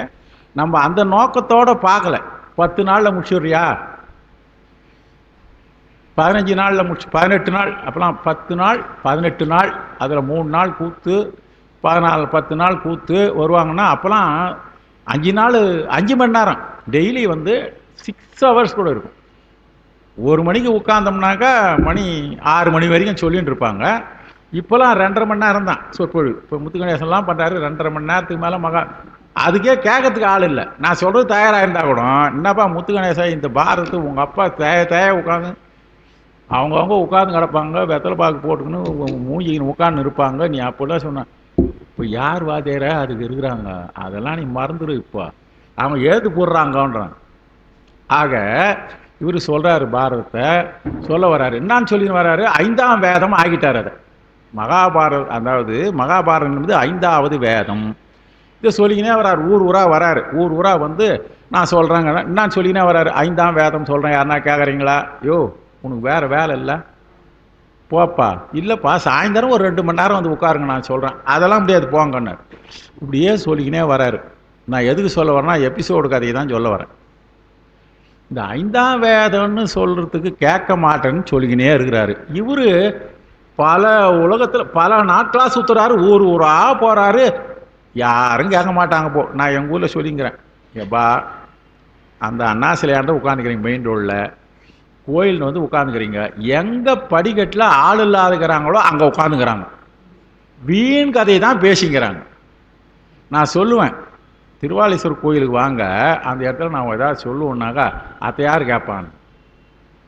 எதுக்கு நான் சொல்ல வரேன்னா, அப்போ 5ஆம் வேதம் சொல்லி கேட்கல. 5ஆம் வேதம் கேட்க வரலன்னு உடனே இவர் என்ன பண்ணார், ஒரு ராத்திரியில் தூங்கிட்டு இருக்கிறார். தூங்கின்னு இருக்கிற போது படுக்கிறதுக்கு வந்து படுத்தார். சாயந்தரம் வந்துட்டு படுத்த உடனே அந்த வீட்டில் 2 பொம்பளைங்க பேசிங்குதுங்க. எப்பவுமே மாலையில் பெண்கள் எல்லாம் விளக்கு ஏற்றி வச்சுட்டு ஆண்கள் தான் வியாபாரத்துக்கு போன காலம் அது. அவரவர்கள் அவருடைய குலத்தொழிலுக்கு போயிருப்பாங்க. இந்த மாலையில் இந்த பெண்கள்லாம் உட்காந்துருப்பாங்க. இந்த பெண்கள் உட்காந்து பேசின்னு இருப்பாங்க. பின்னாடி அம்மா என்ன செய்தி உனக்கு, ஒரு 10 நிமிஷம் ஆனாலும் இந்த செய்தி சொல்லி முடிச்சுடுறேன். ஏன்னா இது எல்லா நேரத்துலையும் எல்லாருக்கும் சொல்ல முடியாது, உங்களை விட்டால் நான் யாருக்கும் சொல்லவும் முடியாது.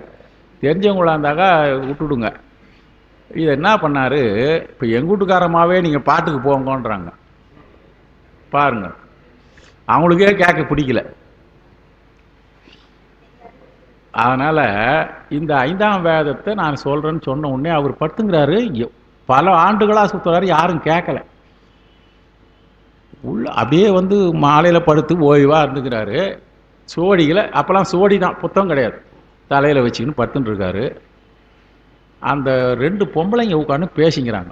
என்னம்மா எப்படி இருக்கிற, குழந்தை எப்படி இருக்குது, ஏது இருக்குது, என்னம்மா என் பேரன் தான் 3 நாளாக ஒன்றும் வாயில் சாப்பிட மாட்டேங்குது, அது உணவையும் எடுத்துக்க மாட்டேங்குது, ஆளை பார்த்தாக்கா ஒல்லியாக இருக்குது, ஆக்டிவிட்டீஸே சரியாக இல்லை, செயல்பாடு சரியாக இல்லை, ஒன்றும் புரியல, என்ன பண்ணுறதுன்னு தெரியலம்மான்னாங்க. அப்படியா, இது உனக்கு உனக்கு தெரியல, உங்கள் மாமியார் சொல்லி கொடுக்கலையா உனக்கு? அதுக்கு நீ ஒன்றும் பண்ணாத, பேதி குத்தினா சரியாக போடும். குழந்தைக்கு வயிற்றில் ஏதோ கட்டு இருக்குது, அந்த காலத்து வைத்தியம். குழந்தைக்கு மாத்திரை கொடுத்து பேதி குத்தினா சரியாகப்படும். அப்போல்லாம் பேதிக்கு வந்து என்ன பண்ணுவாங்கன்னா ஒரு மாத்திரை கொடுப்பாங்க, நீர்வாழ மாத்திரையாது பேதி மாத்திரை, நேர்வளம். அது நாங்கள் ஆழ்வார் பிள்ளை வாங்கலால் வாங்கி நாங்கள் பிள்ளையார் பாளையத்தை சாப்பிட்டது எங்களுக்கு நல்லா ஞாபகம் இருக்கும், போய் வாங்கிட்டு சாப்பிடுவோம். அந்த மாத்திரையை கொடுப்போம். அது மாத்திரையை வச்சு கொடுத்துருமா? அதுவா, மாத்திரை வாங்கியாந்து வச்சுக்கிறாங்கன்னு தெரிஞ்ச உடனே அது அன்னைக்கு நாளைக்கு நம்மளுக்கு இதுதான் கொடுக்க போகிறாங்கன்னு சொல்லிட்டு அடுத்த நாள் அது காலையில் ஏந்த உடனே நான் ஞாயிற்றுக்கிழமை தான் கொடுக்கணும், என்ன பண்ணுறது, குருகுலத்துக்கு போய் வரோம். நான் வந்து நேராக அது என்ன வந்து காலையில் ஏந்தோன்னா நான் அத்தை வீட்டுக்கு போகிறோன்னு போயிடுது. இன்றைக்கி நம்ம மாத்திரை கொடுத்துருவாங்கன்னு சொல்லிட்டு குழந்தை என்ன ஆகி போகுது, அத்தை வீட்டுக்கு போயிடுது, எஸ்கேப் ஆகிடுது. அதனால் என்ன பண்ணுறதுன்னாங்க. இது உனக்கு சொல்லியா சுலபமான வைத்தியம் சொல்கிறேன். அந்த குழந்தையே ஒரு வெல்லம் வாங்கியான்னு சொல்லு. கண்ணா வெல்லம் வாங்கியான்னு காலையில் எழுந்த உடனே சொல்லு. கடையில் போய் வெல்லம் வாங்கி வரோம். வாங்கியாந்த உடனே எனக்கு கொஞ்சம் கொடுத்தா தான் வாங்கியாருவானும். எப்பவுமே குழந்தைங்க என்ன பண்ணுவாங்க, எதனா வாங்கியாந்தாக்கா எனக்கு கொடுத்தனா நான் கட்டாயம் உனக்கு தாண்டா கொடுக்குறோன்னு சொல்லு. வாங்கியாந்த உடனே நீ ஒன்றும் சொல்லாத, அதுக்கு தெரியாத அந்த வெள்ளத்தில் நைஸாக அப்படி பின்பக்கம் போகிற மாதிரி இதே கொடுக்குறேன்டா, உள்ளே எத்தனை டப்பாவில் வச்சுட்டு வரேன்டான்னு சொல்லிட்டு அந்த மாத்திரையை அந்த வெள்ளத்துக்கு உள்ளே வச்சுட்டு கொடுத்து இந்தாடா போய் சாப்பிட்றான்னு சொல்லி கொடுத்துரு. அழகாக சாப்பிட்டுடும், சரியாக போடும்னுச்சு. வியாசர் இதை காதில் கேட்டுங்கிறார். வியாசர் காதில் கேட்டுங்கிற போது என்ன பண்ணார், ஓஹோ அப்படின்னு கேட்டார். சரி இதனுடைய நிலைமை என்ன ஆகுதுன்னு சொல்லிட்டு அடுத்து 2 நாள் போட்டு அடுத்த நாளாக இங்கே வந்து படுகிறார். இங்கே வந்து படுகிற போது இதனுடைய இந்த முடிவு என்ன தெரியுதுன்றதுக்காக அவர் வந்து படுகிறாரு. படுத்த உடனே அந்த அம்மா வந்து உட்காந்துது. என்னம்மா எப்படிம்மா பையன்? மா நீ சொன்னது ஒர்க் அவுட் ஆச்சுமா, கலகலகன்னு 4 வாட்டி பையனுக்கு போச்சுமா, தெளிவாக இருக்கிறாம்மா பையன், இன்னும் கொஞ்சம் சோறு போடு பாட்டின்னு கேட்குறாம்மா, நல்லா இருக்கிறான் அப்படின்னாங்க. இவர் பார்த்தாரு, ஓ நம்ம 5ஆம் வேதம் என்று சொன்னா யாரும் கேட்கல, நம்ம பேரை மாற்றணும்னா இந்த கலியுகத்துக்கு ஏற்ற மாதிரி வேத காலம் என்பது ஒன்று வேற.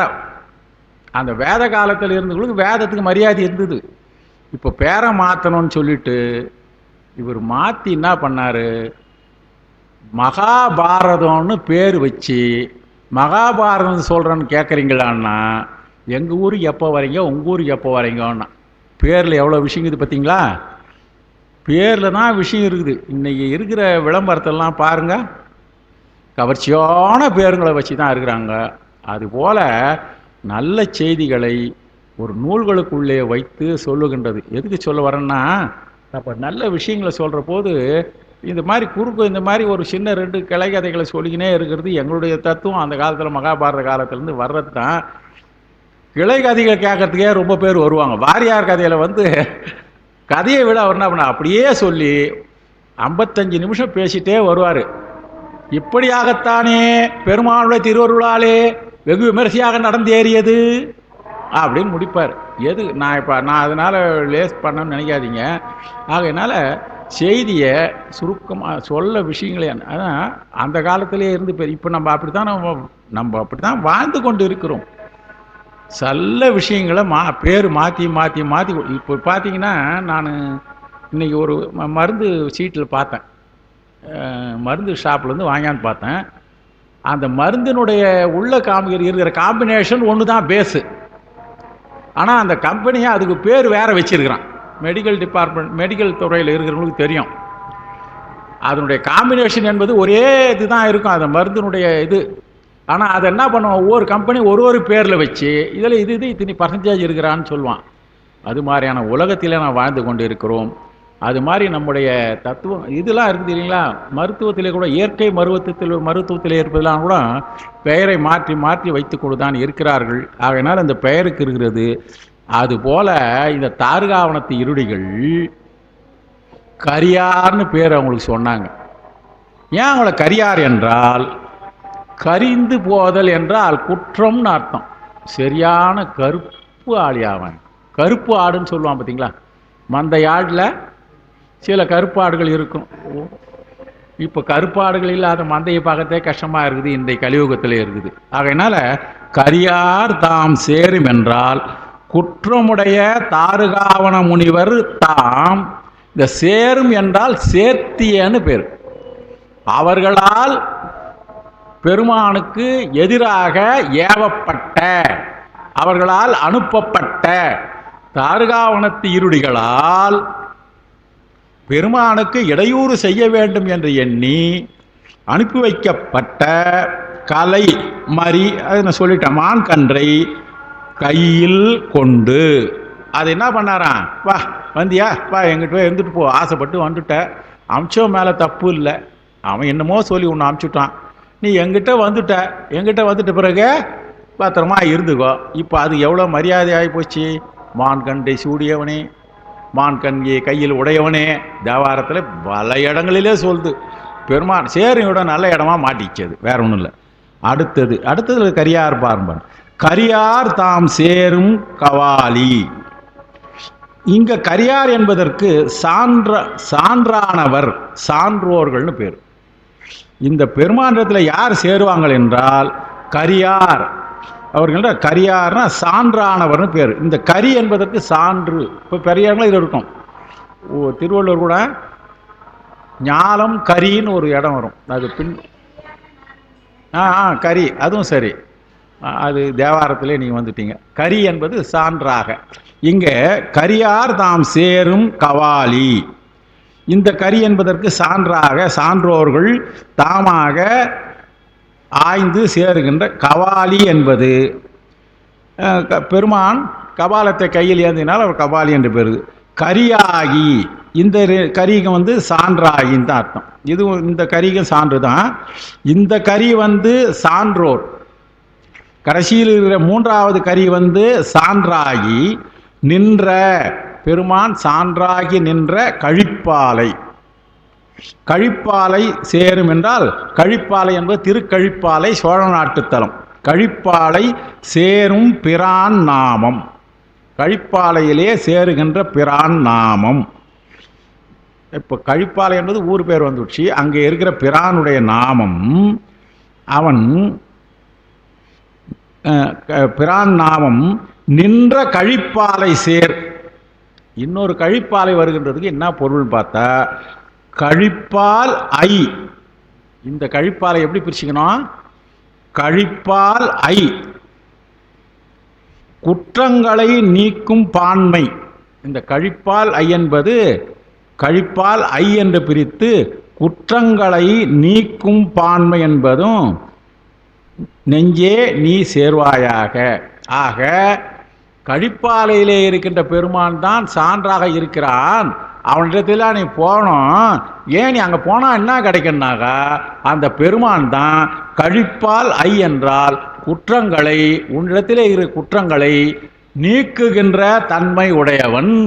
அதனால அவனிடத்திலே நீ சேர்வாயாக. இந்த தலங்கள் பேரை சொல்லிக்கிட்டே வராரு. அவருக்கு தெரிஞ்ச ஸ்தலங்களை அப்பப்போ குறிப்பால் சிலர் சொல்கிறாரு. இந்த குறிப்பு வச்சு நம்ம என்ன செய்யணும்னா, திருவேகம்பத்தை சேரு, நம்ம ஊருக்கு பக்கத்தில் ஈஸ்வரனை கோயிலுடைய சேரு. ஏன்னா நம்ம எல்லாருமே கழிப்பாலை போ, அது போல இன்னும்னு சொல்கிறோம். சில பேர் என்ன இதில் நான் படிச்சுட்டாக கிட்டத்தட்ட ஒரு 29 தலமோ என்னமோ வருது. இந்த 100 பாடலில் 29 தலங்களை சொல்கிறாரு. நான் ஒரு வாட்டி குறிப்பு எடுத்து பார்த்தேன். 29 தலங்களை வரையும் தனியாக போய் தரிசனம் பண்ணுவோன்னா எதனா புண்ணியம் கிடைக்குமா? இவர் தேடி பிடிச்சிருக்காரு பரணதேவ நாயனாருன்னாக்கா, நம்ம இப்போ இந்த வயசு எனக்கு இடம் கொடுக்கல, அதனால் எப்போ வாய்ப்பு கிடைக்குதோ ஒவ்வொரு இடத்துல போய் சேர்ந்துட்டுருக்குறோம். ஆக கழிப்பால் ஐ சேர்னா குற்றங்களை நீக்குங்கின்ற பெருமானை சேர். ஒன்றும் இல்லை, மொத்தமாக சம்மரியாக வச்சேன்னாக்கா, இதில் கூட பாருங்கள், 2 உரையாசிரியர் 2 பேர் வந்திருக்காங்க.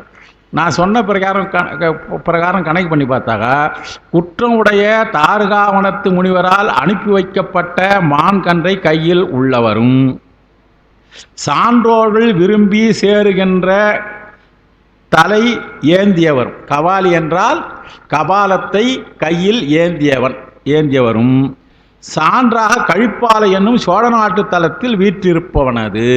சோழ நாட்டு தலத்திலே சான்றாக வீற்றிருப்பது அவனது நாமம் கபாலி என்பது. இங்க அந்த பெருமானுடைய நாமமும் கபாலி.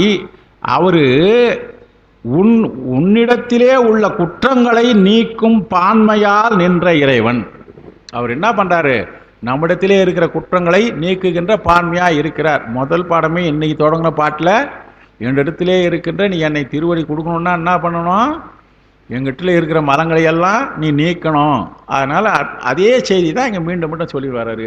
குற்றங்களை நீக்குகின்ற தன்மையுடையவராக இருக்கின்றார். நெஞ்சே என்று நீ அவரை சேர்வாயாகன்னு சொல்றாரு. இங்க இதே இன்னொரு உரையில பாருங்க. கரிய நிறம் கொண்ட மான் கன்றை கையில் கொண்டவரே. இந்த மான் கன்றுக்கு கரிய நிறத்தை கொடுத்துட்டார். கரிய நிறம் கொண்ட மான் கன்றை கையில் கொண்டவரே சான்றாவார். அவர் நான்முகனின் தலையோற்றினை கையில் கொண்டவர். அவர் கழிப்பாலை என்னும் தலத்தில் உரைபவர். மிக்க பாலை நிலம் கொண்ட இடத்தை சேர்வாயாக. இது கொஞ்சம் ஏற்றுக்கொள்ளதா இல்லை. நம்ம அதெல்லாம் குறை சொல்ல முடியாது. அவங்களுக்கு கொடுத்த நேரம் அவ்வளோதான். இன்னொன்று அவசரமாக கொடுத்துருவாங்க. அவசரமாக செய்யறதுக்கு உண்டான காரியம்லாம் கொஞ்சம் சங்கடமாக தான் வரும்.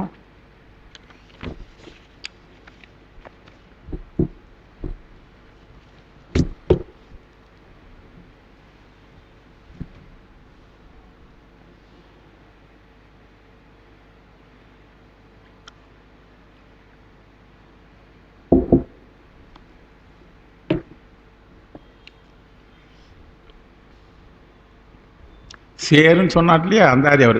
சேரும் பிரான் நாமம் சிந்திக்க வல்லீரேல்.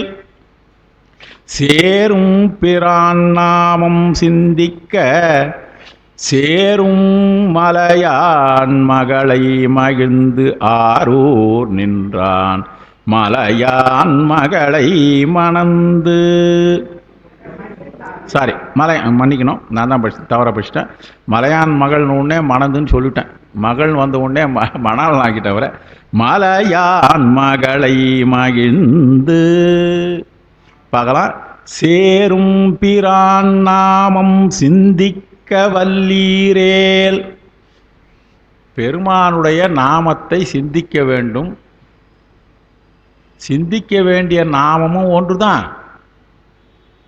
சிந்திக்க வேண்டிய கடவுளும் பேர் ஒன்று தான். அதுலேயே ரெண்டும் அடங்கி போச்சு. 5 எழுத்து பெருமானுடைய பேரும் அதில் அடங்கி போச்சு. அவரை அடைவதற்காக சிந்திப்பதும் அடங்கி போச்சு. ஆனால் நடுவில் அங்கே இது ஒன்று குறுக்க குரு வந்து நிற்கிறார் இல்லையா? பிரான் நாமம் சிந்திக்க வேண்டும் என்றால் சாதாரணமாக நம்மளே சிந்திச்சிட முடியாது. சேரும் பிரான் நாமம் நமச்சிவாயம் அவர் பேரு. சிந்திக்க என்று சொல்லுகிற போது சிந்திப்பதற்கு நமக்கு என்ன வேணும்? ஒரு குருநாதர் சொல்ல வேண்டும். நீ 5 எழுத்தை எவ்வாறு ஓத வேண்டும்? அந்த 5 எழுத்தை ஓதுவதற்கு நிறைய இருக்குது.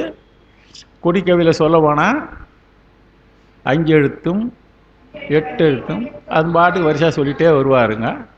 ஆகையினால எந்த எழுத்து எப்போ சொல்லணுன்றத பிரான் குரு வேண்டும். சித்தாந்தத்தில் குருவை பற்றி சொல்லின்னு வருவாங்க. திருமுறை படித்தா எனக்கு ரொம்ப சந்தோஷம். அதில் அவங்களே அங்கங்கே நுழைச்சிட்டு இருக்கிறாங்க. அந்த திருமுறைகளிலே மந்திர உபதேசம்ன்ற சொல்ல இடத்துல சில இடங்களில் நேம் சொல்லியிருக்கிறாங்க. சிந்திக்க வல்லீரேல். இப்போ சேரும் பிரான் என்றால் இப்போ நம்ம சேருவதற்கு எல்லாரும் அடையணும்னு நினைக்காதீங்க. இப்போ பிற சமயங்கள் இருக்கலாம். இன்னைக்கு இருக்கிற சமயங்கள் வேற வேற சமயங்கள் நமக்கு ஏற்கனவே இருக்கிறது. அகச்சமயம், புறச்சமயம், புறப்புற சமயம், அகப்புற சமயம், அப்புறம் அதுலேயே உள் சமயங்கள், அதில் அதுக்கப்புறம் இல்லை வெளி சமயங்கள் எல்லாம் மொத்தத்தர நிறைய சமயங்கள் இருக்கிறது. எல்லா சமயத்திலே இருப்பவர்களும் அந்தந்த சமயங்களிலே இருந்து கிடைக்கப்பட்ட பக்குவத்தினுடைய அடிப்படையிலே எந்த பெருமானை அடைய வேண்டும் என்று பெருமானுடைய திருவருளாலே தான் சேர வேண்டும். அவனுடைய திருவருள் இல்லை என்றால் சேர முடியாது. நாவுக்கரசர் நல்ல சைவ குடும்பத்தில் பிறந்தாங்க. அக்கா கொள்கையோடு இருந்து பெருமானுக்கு தொண்டு செய்ய வேண்டும் இருந்தார்கள். அவங்களுக்கு பின்னால் வந்த தம்பி அவர் என்ன பண்ணார், தேடி தேடி பார்த்தாரு. எல்லாம் சொல்லினே சேக்கிழார் அருமையாக சொல்லுவார், நம்பன் அருளாமையால். அந்த ஒரு தொடர் தான் முக்கியமான செய்தி. அது நம்பன் அருளவில்லை என்றால் இவரால் சமண சமயத்திற்கு போய் அந்த சமயத்திலே இருந்து இவருக்கு புகழ் கொடுத்து அங்கேருந்து இவரை கொண்டு வரணும் அப்படின்றது ஒரு அது உள்ள பெரிய புராணமாக போவோம். நம்பன் அருளாமையால் என்றால் அந்த நம்பனுடைய திருவருள் இல்லையா. ஆகையினால பக்குவப்பட்டு உயிர்கள் எங்கடா சேருதுன்னாக்கா, இங்கே சேரும் பிரான் நாமம் என்றால் அனைத்து உயிர்களும் இறுதியாக பிறவியில்லாத நிலையை அடைய வேண்டுமென்றால் சேர வேண்டிய பிரான் நாமம். இந்த சேரும் பிரான் என்பதற்கு யாவராலும் அடையப்படுகின்ற கடவுளுடைய திருநாமமாகிய 5 எழுத்து. கடைசியில் 5 எழுத்துக்கிட்ட வரணுன்னாக்க அவ்வளோ கஷ்டம், சாதாரணமாக வர முடியாது. அந்த 5 எழுத்துக்கு இந்த பிறவி எடுத்துருக்கிறோம். குருநாதர் மூலமாக 5 எழுத்து வர வேண்டும் என்றால் நமக்கு சாதாரணமாக ஒரு தீட்சை பெற்று நிர்வாண தீட்சை வரைக்கும் இன்றைக்கி போயிருக்கிறாங்க. ஆனால் இது ஒரு 100 வருஷத்துக்கு முன்னே இருந்த தீட்சை என்பதனுடைய தன்மை வேறாக இருக்கிறது. இன்றைய உலகியலிலே இருக்கிற தீட்சை என்பதனுடைய தன்மை வேறாக இருக்கிறது. அது உலகியலை தான் நாம் கொள்ள வேண்டும், குற்றம் குறை சொல்ல முடியாது. ஆக என்னால் சேரும் பிரான் என்றால் எல்லோராலும் கடையில் எங்கே வரணும், அங்கே தான் சேரணும். அங்கே போனால் தான் முத்திக்கு வித்தாக முளைத்தருளும் சொல்வார். முருகப்பெருமானை சொல்கிற போது கந்தபுராணத்தோடு தான் நினைக்கிறேன். முத்திக்கு வித்தாக முளைத்தருளும் சீலி என்று சொல்வார்கள். இது ஏதாவது அபிராமி அம்மை பதிகமோ ஏதோ ஒரு பாட்டில் தான் வருது. முத்திக்கு வித்தாக முளைத்தருளும் சீலி என்று அம்மையாரை சொல்லின்னு வருவாங்க. முத்திக்கு அடிப்படையாக இருக்கின்ற உமை அம்மையே என்று வரும். அப்படிப்பட்ட உயிர்கள் சேருவதற்கு தன்மையாக இருக்கின்ற பெருமான் கடவுளுடைய திரு 5 எழுத்து சிந்திக்க வல்லமை உடையவரானால், இப்ப பாருங்க, சேரும் பிரான் நாமம் இவரையே கதியாக சேர வேண்டும் என்று அதற்கு உரிய முறைகளிலே செயல்பட்டு சிந்தனை செய்பவர்களாக உரிய முறையிலே அவற்றை சிந்திக்க வல்லீரல் என்றால் வல்லமை உடையவர்களாக இருந்தால், நீவீர் சிந்தித்தால் வல்லீரேல் நீவர்கள் சிந்திப்பார்களாயின் சேரும் பிரான் நாமம். அப்பதான் பிரான் நாமம் சேரும். இப்போ பாருங்க, பெருமானுடைய திருநாமத்தை பெருமானை சேரணும்னு ஆசைப்பட்டுட்டோம். அந்த பிரானை அடைவதற்காக நாம் என்ன வழிகளெல்லாம் கடைபிடிக்க வேண்டும் என்பதை நமக்கு அந்த வழிகளை கடைபிடிக்க வேண்டும் என்ற முறைகளிலே இருந்து பெருமானுடைய நாமத்தை சிந்திக்க முயற்சி செய்வீர்களானால் அதுக்கு உண்டான முறைகளை என்ன நம்ம சொல்லியிருக்கிறோம். அனுஷ்டான முறையால் எல்லாம் செஞ்சு அந்த தீட்சைகளெல்லாம் பெற்று சிந்திக்க வல்லீரேல் சேரும் பிரான் நாமம். அப்பொழுது பிரானுடைய நாமம் அப்போதான் நம்ம மனசில் உரியவாறு சேரும். அந்த பிரானுடைய திருநாமம் நமக்கு சேரும். சிந்திக்க அப்பொழுது சிந்திக்கணுமா. சிந்திக்க வல்லீரே என்றால் வன்மையுடலாக இருப்பீர்களானால், முயற்சி கைகூடுமேயானால், சிந்திக்க வேண்டும் என்று நீங்கள் உறுதியாக நினைப்பீர்களேயானால் பிரானுடைய நாமம் உங்களுக்கு சேரும். இல்லைன்னா மூளைக்கு முற்றுவாதல் போட்டு நமச்சிவாய வாழ்கணும், அதந்தாள் வாழ்க, எமைப்பொழுதும் என்னந்தில் நீங்கள் தான் தாழ் வாழ்கணும் ஆரம்பித்து கடைசியில் கடைசி பாட்டு என்னான்னு எனக்கு ஞாபகம் இல்லை. கடைசி பாட்டு முத்தி நெறி அடியாதன்னு அந்த கடைசி தொடர், அதில் கடைசி அது வரையும் நம்ம படிக்கிறோம். ஆனால் வழிமுறையிலே பிரானுடைய நாமத்தை எவ்வாறு சிந்திக்க வேண்டும் என்பதற்கு வல்லீரன்னா அதுக்கு ஒரு வன்மை வேண்டும், பக்குவம் வேண்டும், பெருமானுடைய திருவருள் வேண்டும். அப்போ 5 எழுத்தை சிந்திக்க வன்மையுடையவரானால் என்ன பண்ணணுமா, சேரும் பிரான். அந்த பெருமான் யாவரும் வணங்குகின்ற தலைமை பதவி கிடைக்கும். என்ன கிடைக்குமாப்பா, சேரும் பிரான் நாமம் என்றால், சேரும் பிரான் என்றால் யாவரும் வணங்குகின்ற தன்மை நமக்கு கிடைக்குமா.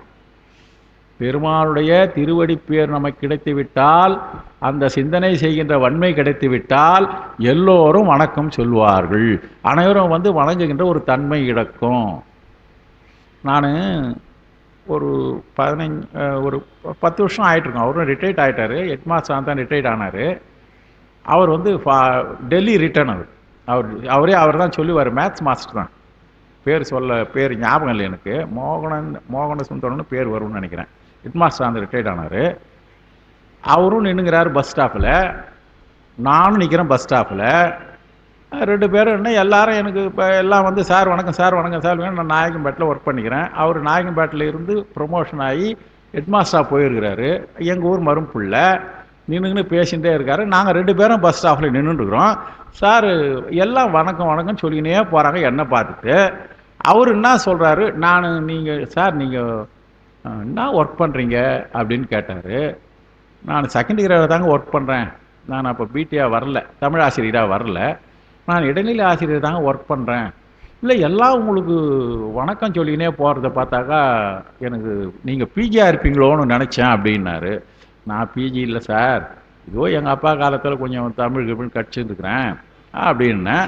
அப்போ அவர் சொல்கிறாரு, நான் டெல்லி போய் ரிட்டர்ன் ஆனவன், அவார்டு வாங்கிட்டு வந்தவன், எனக்கு அப்படின்னு சொல்லி அந்த ஆதங்கத்தில் அவர் சொல்கிறாரு, நான் டெல்லி ரிட்டர்ன் ஆனவன், உங்களை பார்த்தாக்கா இவ்வளோ வணங்கன்னு. நான் ஒன்றுமே சொல்லலை அப்படின்னு நான் சொல்கிறது. நான் டெல்லிக்கு போயிட்டு வந்துக்கிறேன், அங்கே வந்துட்டு நான் உங்கள் ஊர் சம்பந்தி தான்.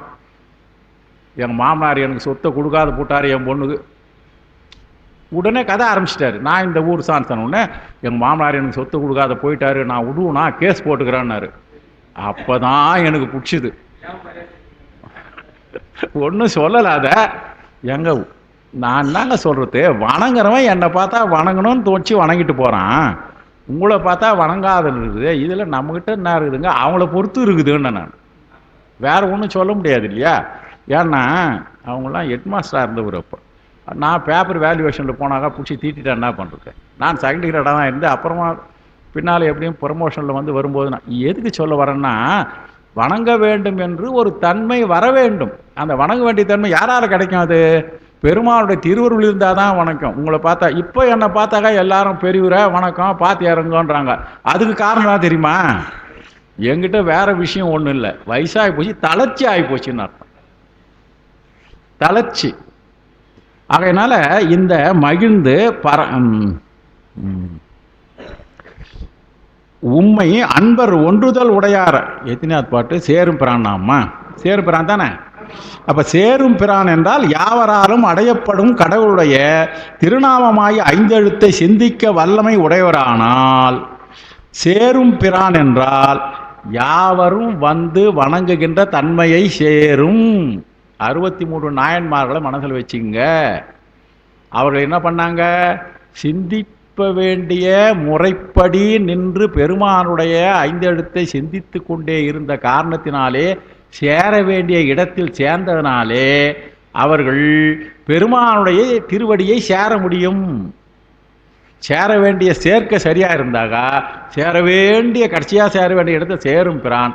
அந்த பெருமானை அடைவதற்கு அவர்களுக்கு உறுதுணையாக பெருமானுடைய திருவருள் கிடைக்கும் என்ற காரணத்தினாலே அனைவரும் வணங்கக்கூடிய தன்மையை கொடுப்பான்.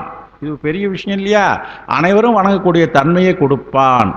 அப்படிப்பட்ட தன்மையை கொடுப்பதற்கு திருமுறைகளில் போய் பூந்துட்டாக எல்லாராலும் வணங்கப்படுவார்கள். இப்போ நம்மளெல்லாம் எல்லா இடத்துலையும் போய் இன்னைக்கு காஞ்சிபுரத்தில் இப்போ இருக்கிற அத்தனை பேருமே காஞ்சிபுரத்தில் இருக்கின்ற அத்தனை சத் சங்கங்களிலேயும் நன்றாக பரிச்சயமானவர்கள் தான். காஞ்சிபுரத்தில் நீங்கள் போனீங்கன்னா ஒரு நாளைக்கு எத்தனை வாட்டி உங்களை வணங்குவாங்க யோசனை பண்ணி பாருங்க. அதுக்கு என்ன காரணம்?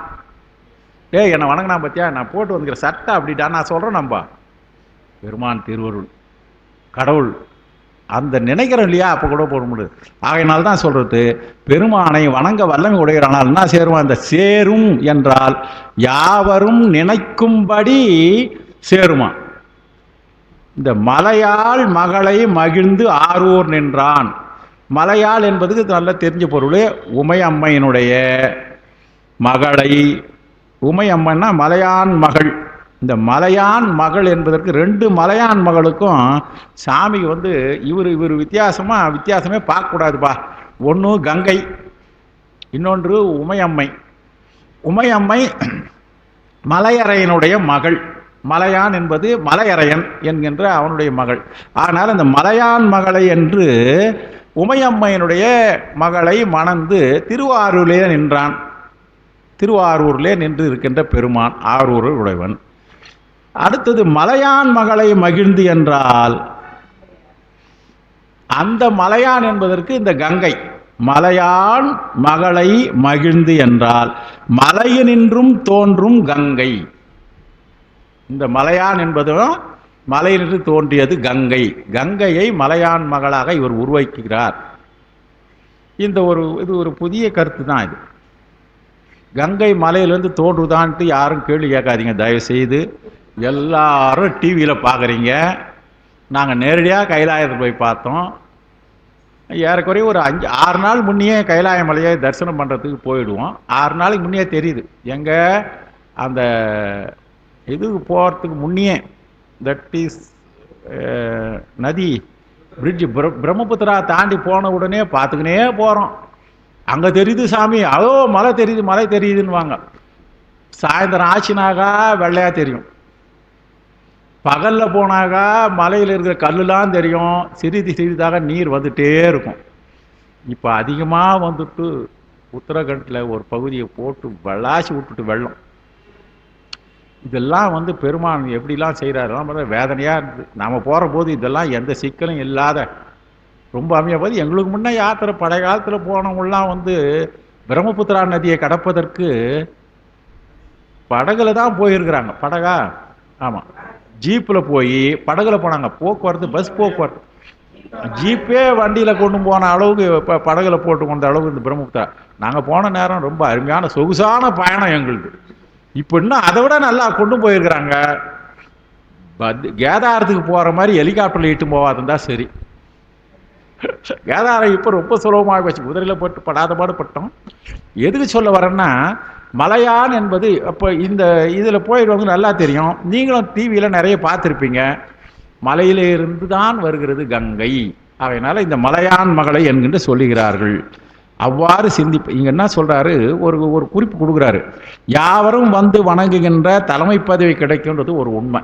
ஏன்னா சிவபெருமானை சிந்திப்பவர்களுக்கு எங்கே போனாலும் மரியாதை கிடைக்கும்பா. அரசியல்வாதிகளுக்கெல்லாம் 5 வருஷம்தான் மரியாதை கிடைக்கும். அது கூட ஆளும் கட்சி இருக்கிறவங்க கிட்ட போன கொடுத்தீங்கன்னா அவங்களுக்கு மரியாதை கிடைக்கும். அந்தந்த கட்சியில் இருக்கிறவங்க போகிற இடத்த அங்கங்கே கிடைக்கும். ஆனால் இறைவனுடைய திருவருளை நினைப்பவர்களுக்கு அடியார்கள் இருக்கிற இடத்துல மகிழ்ச்சி கிடைக்கும். அங்கேயும் ஒரு குறிப்பு இருக்குது. அடியார்கள் இல்லாத இடத்த போனாக்கா பண்டாரம் வந்துட்டாண்டான்னு.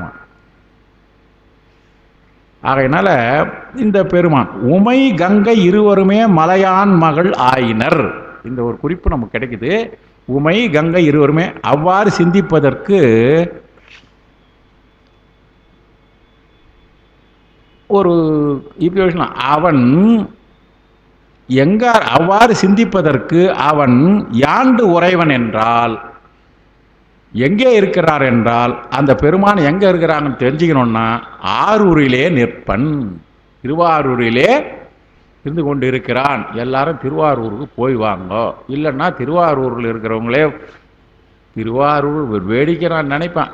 எதெல்லாம் திருவாரூர்னா இப்போ புராணங்களை படிக்கிற போது ஊரெல்லாம் பெருமையாக சொல்லிக்கிட்டு 4 ஊர் சிறப்பான ஊர்கள் சொல்லி மதுரையை சிறப்பாக கொண்டு வராங்க. எந்த புராணங்களை சொல்ல வருவோம். நானே காஞ்சி புராணம் சொன்னோன்னா காஞ்சிபுரத்தை விட சிறந்த நகரம் இல்லைன்னு சொல்லுவேன். நகரேஷு காஞ்சின்னு. திருவிளையாட புராணம் சொல்கிற போது பரஞ்சோதி முனிவர் கூற்றுப்படி பார்த்தால் மதுரை தான் சிறப்பு. ஏன்னா மதுரை என்று சொல்லுவதற்கும் மதுரை என்று கேட்பவர்க்கும் முத்தி. அந்த ஒரு சிறப்பு இருக்கின்ற காரணத்தினாலே 4 நகரங்கள் பேரை சொல்லி அதில் சிறந்தது மதுரை என்று சொல்கிறார்கள். திருவாரூரில் பிறக்க முத்தி. திருவாரூரில் பிறந்தவங்க காஞ்சி மாநகரத்தில் சேர்ந்துக்கிறாங்கன்னா பெருமான் என்ன பண்ணார், திருவாரூரில் பிறக்க முத்தி என்பது நீங்கள் காஞ்சிபுரம் போங்க. காசிக்கு போயிருக்கீங்களாமா? பாருங்கள், எல்லாத்தையும் அவங்க பார்த்துட்ருக்குறாங்க. நாம் பண்ண புண்ணியம் அவங்க இங்கே இருக்கிறாங்க. அதுவும் பாருங்கள், கொஞ்சம் கூட சற்று அந்த ஊரில் பிறந்து இருப்பதற்கு ஒரு அடிப்படை காரணம் அவங்க திருமுறையில் அந்த அளவுக்கு தெளிவாக இருக்கிறது. காரணம் என்னன்னா, ஏதோ இந்த பகுதியில் இருக்கிறவங்ககிட்ட கொஞ்சம் தெரிஞ்சுக்கிறதுக்கும் நம்மளாட்டு யாருன்னா சந்தேகம் கேட்டால் சொல்கிறதுக்கும் அவங்க திருவாரூர்லேயே நான் திருவாரூர்னு நினைக்கிற போதே அவங்க தான் வரும். தப்பாக நினைக்கக்கூடாது, ஐரூட்டம்மான்னு தான் சொல்லுவேன். காரணம் என்னன்னா டக்குன்னு பேரை சொல்ல முடியாது. ஆகையினால் அவங்கக்கிட்ட ஒரு பண்பாடும் அவங்கக்கிட்ட இருக்கிற ஒரு பழக்க வழக்கமும் அதுக்கு ஏற்ற மாதிரி அவங்க குடும்பம் அமைஞ்சிருக்கு. அவங்க அம்மாவை பார்த்தாக்கா அவ்வளோ எளிமையாக இருப்பாங்க. அந்த ஏன்னு சொல்ல வரேன்னாக்கா அந்த திருவாரூரிலே சான்றாக இருந்து கொண்டு இருக்கிறான். இப்போ நான் சொன்ன ஒரு 3-4 கழிப்பாலை சொன்னேன், திருவாரூர் சொன்னேன். ஒவ்வொரு ஊர்லேயுமே பெருமான் அங்கேயே சான்றாக இருந்து கொண்டிருக்கிறான்.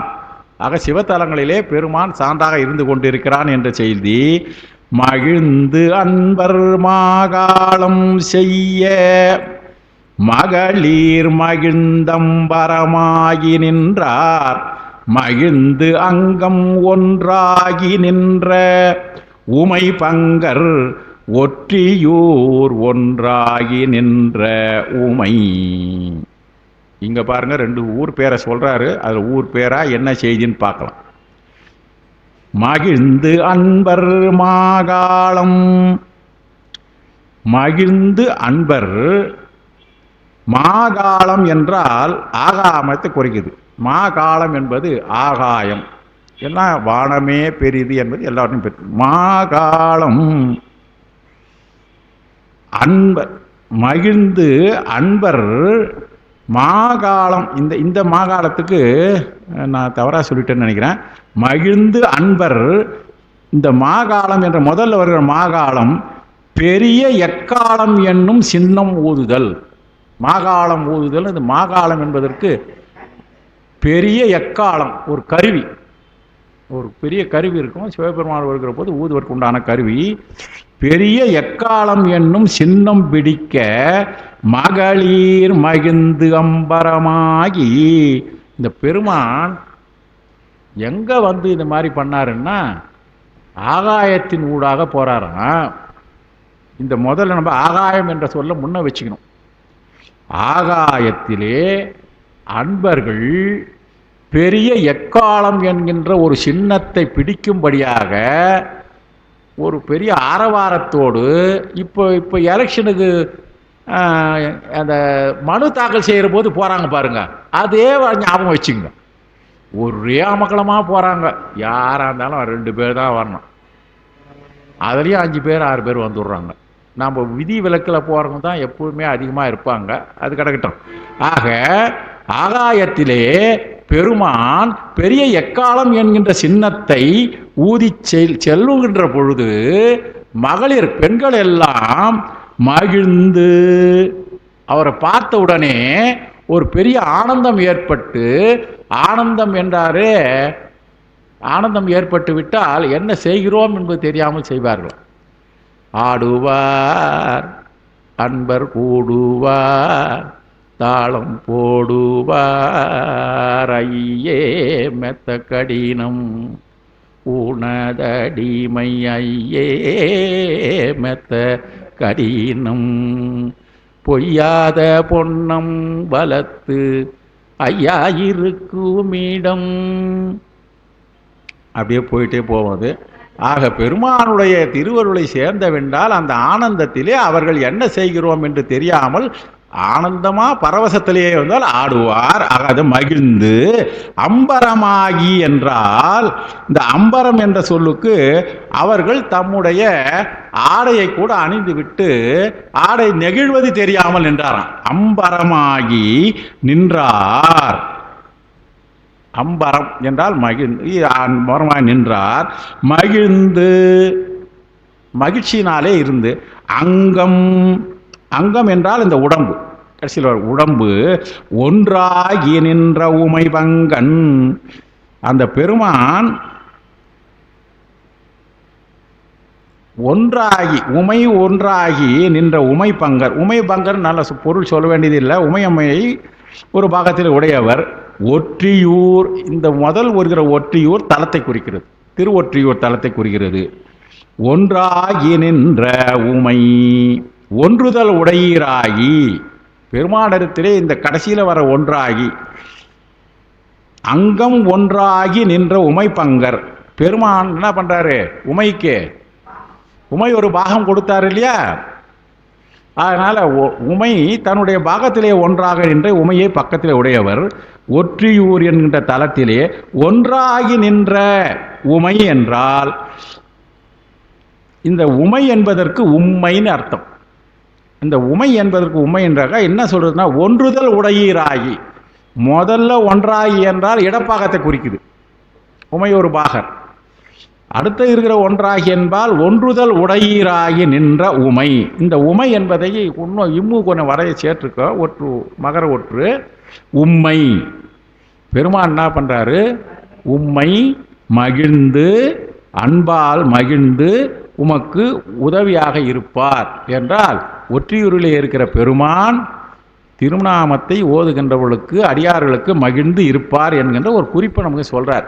ஒரு ஊர் அந்த ஊர் சொல்லிட்டே இன்னைக்கு கிட்டத்தட்ட ஒரு 5-6 ஊர் வந்துடுச்சு. இந்த அம்பரம் என்பதற்கு ஆகாயம் என்ற பொருள். இந்த ஆகாயம் வெளியாகி நின்றார் என்பது ஆடை இழந்து நின்றார் என்பது. முதல்ல அம்பரம் என்பதற்கு ஆகாயன்னு பேரு. ஆகாயம் மாதிரி அம்மனை கட்டி ஆட நிற்கிறேன்னு சொல்றாங்க இல்லையா, இது ஒரு பெருமானுடைய விழா கோலத்தை பார்த்து தரிசனம் பண்ணி, அதுக்கு நமக்கு இருக்குது நூல். பேதை பெதும்பை மங்கை மடந்தை அறிவை தெரிவை பேரிளம்பன் என்று சொல்கிறதுல உலால இலக்கியங்களில் வருகிறது. இந்த உலா இலக்கியங்கள் தான் பெருமான் திருவிழாவை கண்டு பெண்கள் எல்லாம் ஒவ்வொரு விதமாக இது சொல்லுவார்கள். அதனால் ஆடை இழந்து நிற்கின்ற தன்மை இருக்கிறது. அந்த நிலைமையில் இருக்கின்ற பொழுது ஆடை இழந்து நிற்கிறார் என்பது தான் அம்பரமாகி நின்றார். அம்பரம் என்பதற்கு ஆடை இழந்து நிற்தல் என்கின்ற ஒரு பொருள்.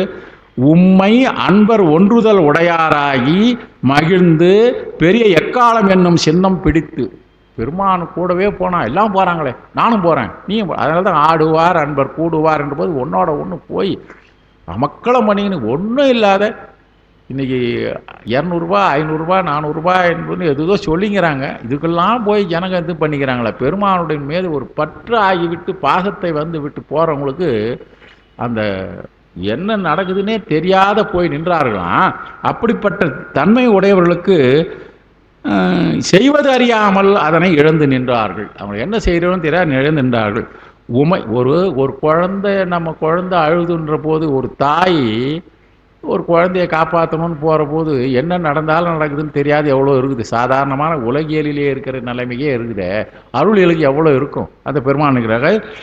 இப்போ உமையம்மை மகிழ்தன் ஒன்றுதல் உடைய அப்படின்றதுக்கு உமையம்மை ஒரு பாகமாக உடையன்றது.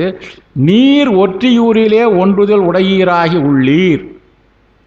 நாம் என்ன பண்ணணும், ஒற்றியூரிலே உடையீராகி இருக்க வேண்டும் என்கின்ற தன்மை. அப்படி இருந்தால் தான் என்று சொல்ல வேண்டும். உமது உலாவில் மகளிர் பலர் உம்மை கண்டு மையல் கொண்டீர்கள. பெருமானே, உமது உலாவை பார்த்துட்டு மகளிரெல்லாம் அந்த கதி கட்டு போய்கிறாங்களே, நீங்க ஒற்றியூரிலே உடையீராக இருக்கீங்களே, ஒற்றியூர் மேல அவ்வளவு விருப்பமா இருக்கிறீங்களே. சுந்தரர் ஒரு இடத்துல சொல்லுவாரு, ஒற்றியூரேல் உம்மதன்று. நீ அங்க போய் அவ்வளவு ஆசையா உட்காந்துக்கிறியா, அந்த ஊர்ல இருக்கிற பொம்பளை பொண்ணுக்காக அவளுக்கெல்லாம் நீ போன உறுதியா. சுந்தரர் வரலாற்றில் படிச்சு பார்த்தா தெரியும். அந்த அம்மாவுக்கு சாதகமாக அவர் நடந்துக்கிற மாதிரி சொல்லிட்டு கடைசியில் ஏன் அவர் சாதகமாக நடந்தார்னா, மேலே போட்ட கைலாயத்தில் போட்ட கான்ட்ராக்டுக்கார் நடந்தார். மீண்டும் பணி பாவம் செஞ்சிட்டான்னா கிட்ட வந்தாச்சு. ஒட்டியூரில் இவர் திருமணம் நடக்கிற போது கிட்டத்தட்ட 16 வயசு தாண்டிட்டு 16 கிட்ட வந்துட்டு இருக்கு. 16 வயசு தான் அவர் கணக்கு. அந்த 15 வயசில் போய் திருப்பின்னு ஒரு பெரிய பொய் சொல்லிட்டு பாவத்தை சேர்த்துக்கினாக்கா இவரை மறுபடியும் எக்ஸ்டென்ஷன் பண்ணி பூமியில் எத்தனை வருஷம் இருக்க வைக்க வேண்டியது இருக்கும். அதனால தான் என்ன பண்ணாரு, அந்த அம்மாக்கிட்ட தூது போய் நீ அந்த பத்திரம் மகிழ மடத்தில் வேணும்னா அங்கே வேணாம் இங்கே வர சொல்லி அது வரலாறு நல்லா தெரியும். இவ்வளோ பாடுபடுத்தி இவருக்கு கண்ணை பிடுங்கி வினை கழிவெல்லாம் செஞ்சு வினையை செய்ய விடாமல் செஞ்சு தண்டனை கொடுத்து தண்டனைக்கு உண்டான பலனையும் கொடுத்து இவ்வளவும் கொடுத்து அவரை கொண்டாந்து கடைசியில் தூது போன பிறகு கடவுள் கொண்டு போனார. அப்படிப்பட்ட பெருமான் ஒற்றியூரிலே நீங்கள் உடையீராக இருக்கின்றீர் என்பது இவர் சொல்ற கருத்துக்கும் அதுக்கும் யோசனை பண்ணி பார்த்தா, ஒற்றியூரே நீ நம்பிக்கின்னு இருக்கிறியா, ஒற்றியூரில் இருக்கிற ஒரு பொம்பளைக்காக என்னையே கண்ணுக்குள்ள பல்பெல்லாம் பியூஸ் போன மாதிரி ஆகிட்டியப்பா. ஆனால் ஒற்றியூரேல் உம்மதன்றுன்னு ஒரு இடத்துல சொல்லுவார். அந்த வரி எனக்கு ஞாபகத்துக்கு வருது. இந்த பாடலுக்கு பார்க்குற போது ஒற்றியூரேல் உம்மதன்று அங்கே மேலே இருக்கிறீங்கன்னாங்க, ஒற்றியூரை உடையீராகி இருக்கின்றீர் என்றால் இந்த பெண்கள்லாம் அவ்வளோ பாடுபட்டு இருந்துட்டு உன்னை காண்றதுக்கு ஒடியாராங்க. ஆனால் நீங்கள் எங்கே இருக்கிறீங்க? ஒற்றியூரில் இருக்கிறீங்களப்பா, ஒற்றியூரில் இருக்கின்றீர்களே ஆக பெருமானது அழகை புகழ்ந்து உரைத்தது இந்த பாட்டில். உன்னுடைய அழகிலே மகளிரெல்லாம் மயங்கினார்கள் என்பது. ஆனால் இதே நம்ம அரக்கர்கள் எல்லாம் என்ன சொல்கிறாங்க, பெருமானுடைய அழகுக்காக அவர் அணிந்திருப்பது எல்லாவற்றையும் அதுக்கெல்லாம் அசிங்கமாக சொல்லி தான் நம்ம பண்ணிட்டு இருக்கிறாங்க. அடுத்த பாடல் 70வதா? மணி ஆயிட்டோ? ஓ, அவர் வரலையா? ஆமாம் ஆமாம், நம்ம காலத்தை கரெக்டாக. ஓ சிவா, இப்போ 69 பாட்டு வரைக்கும் தான் உங்ககிட்ட இருக்குன்னு நினைக்கிறேன். ஆ,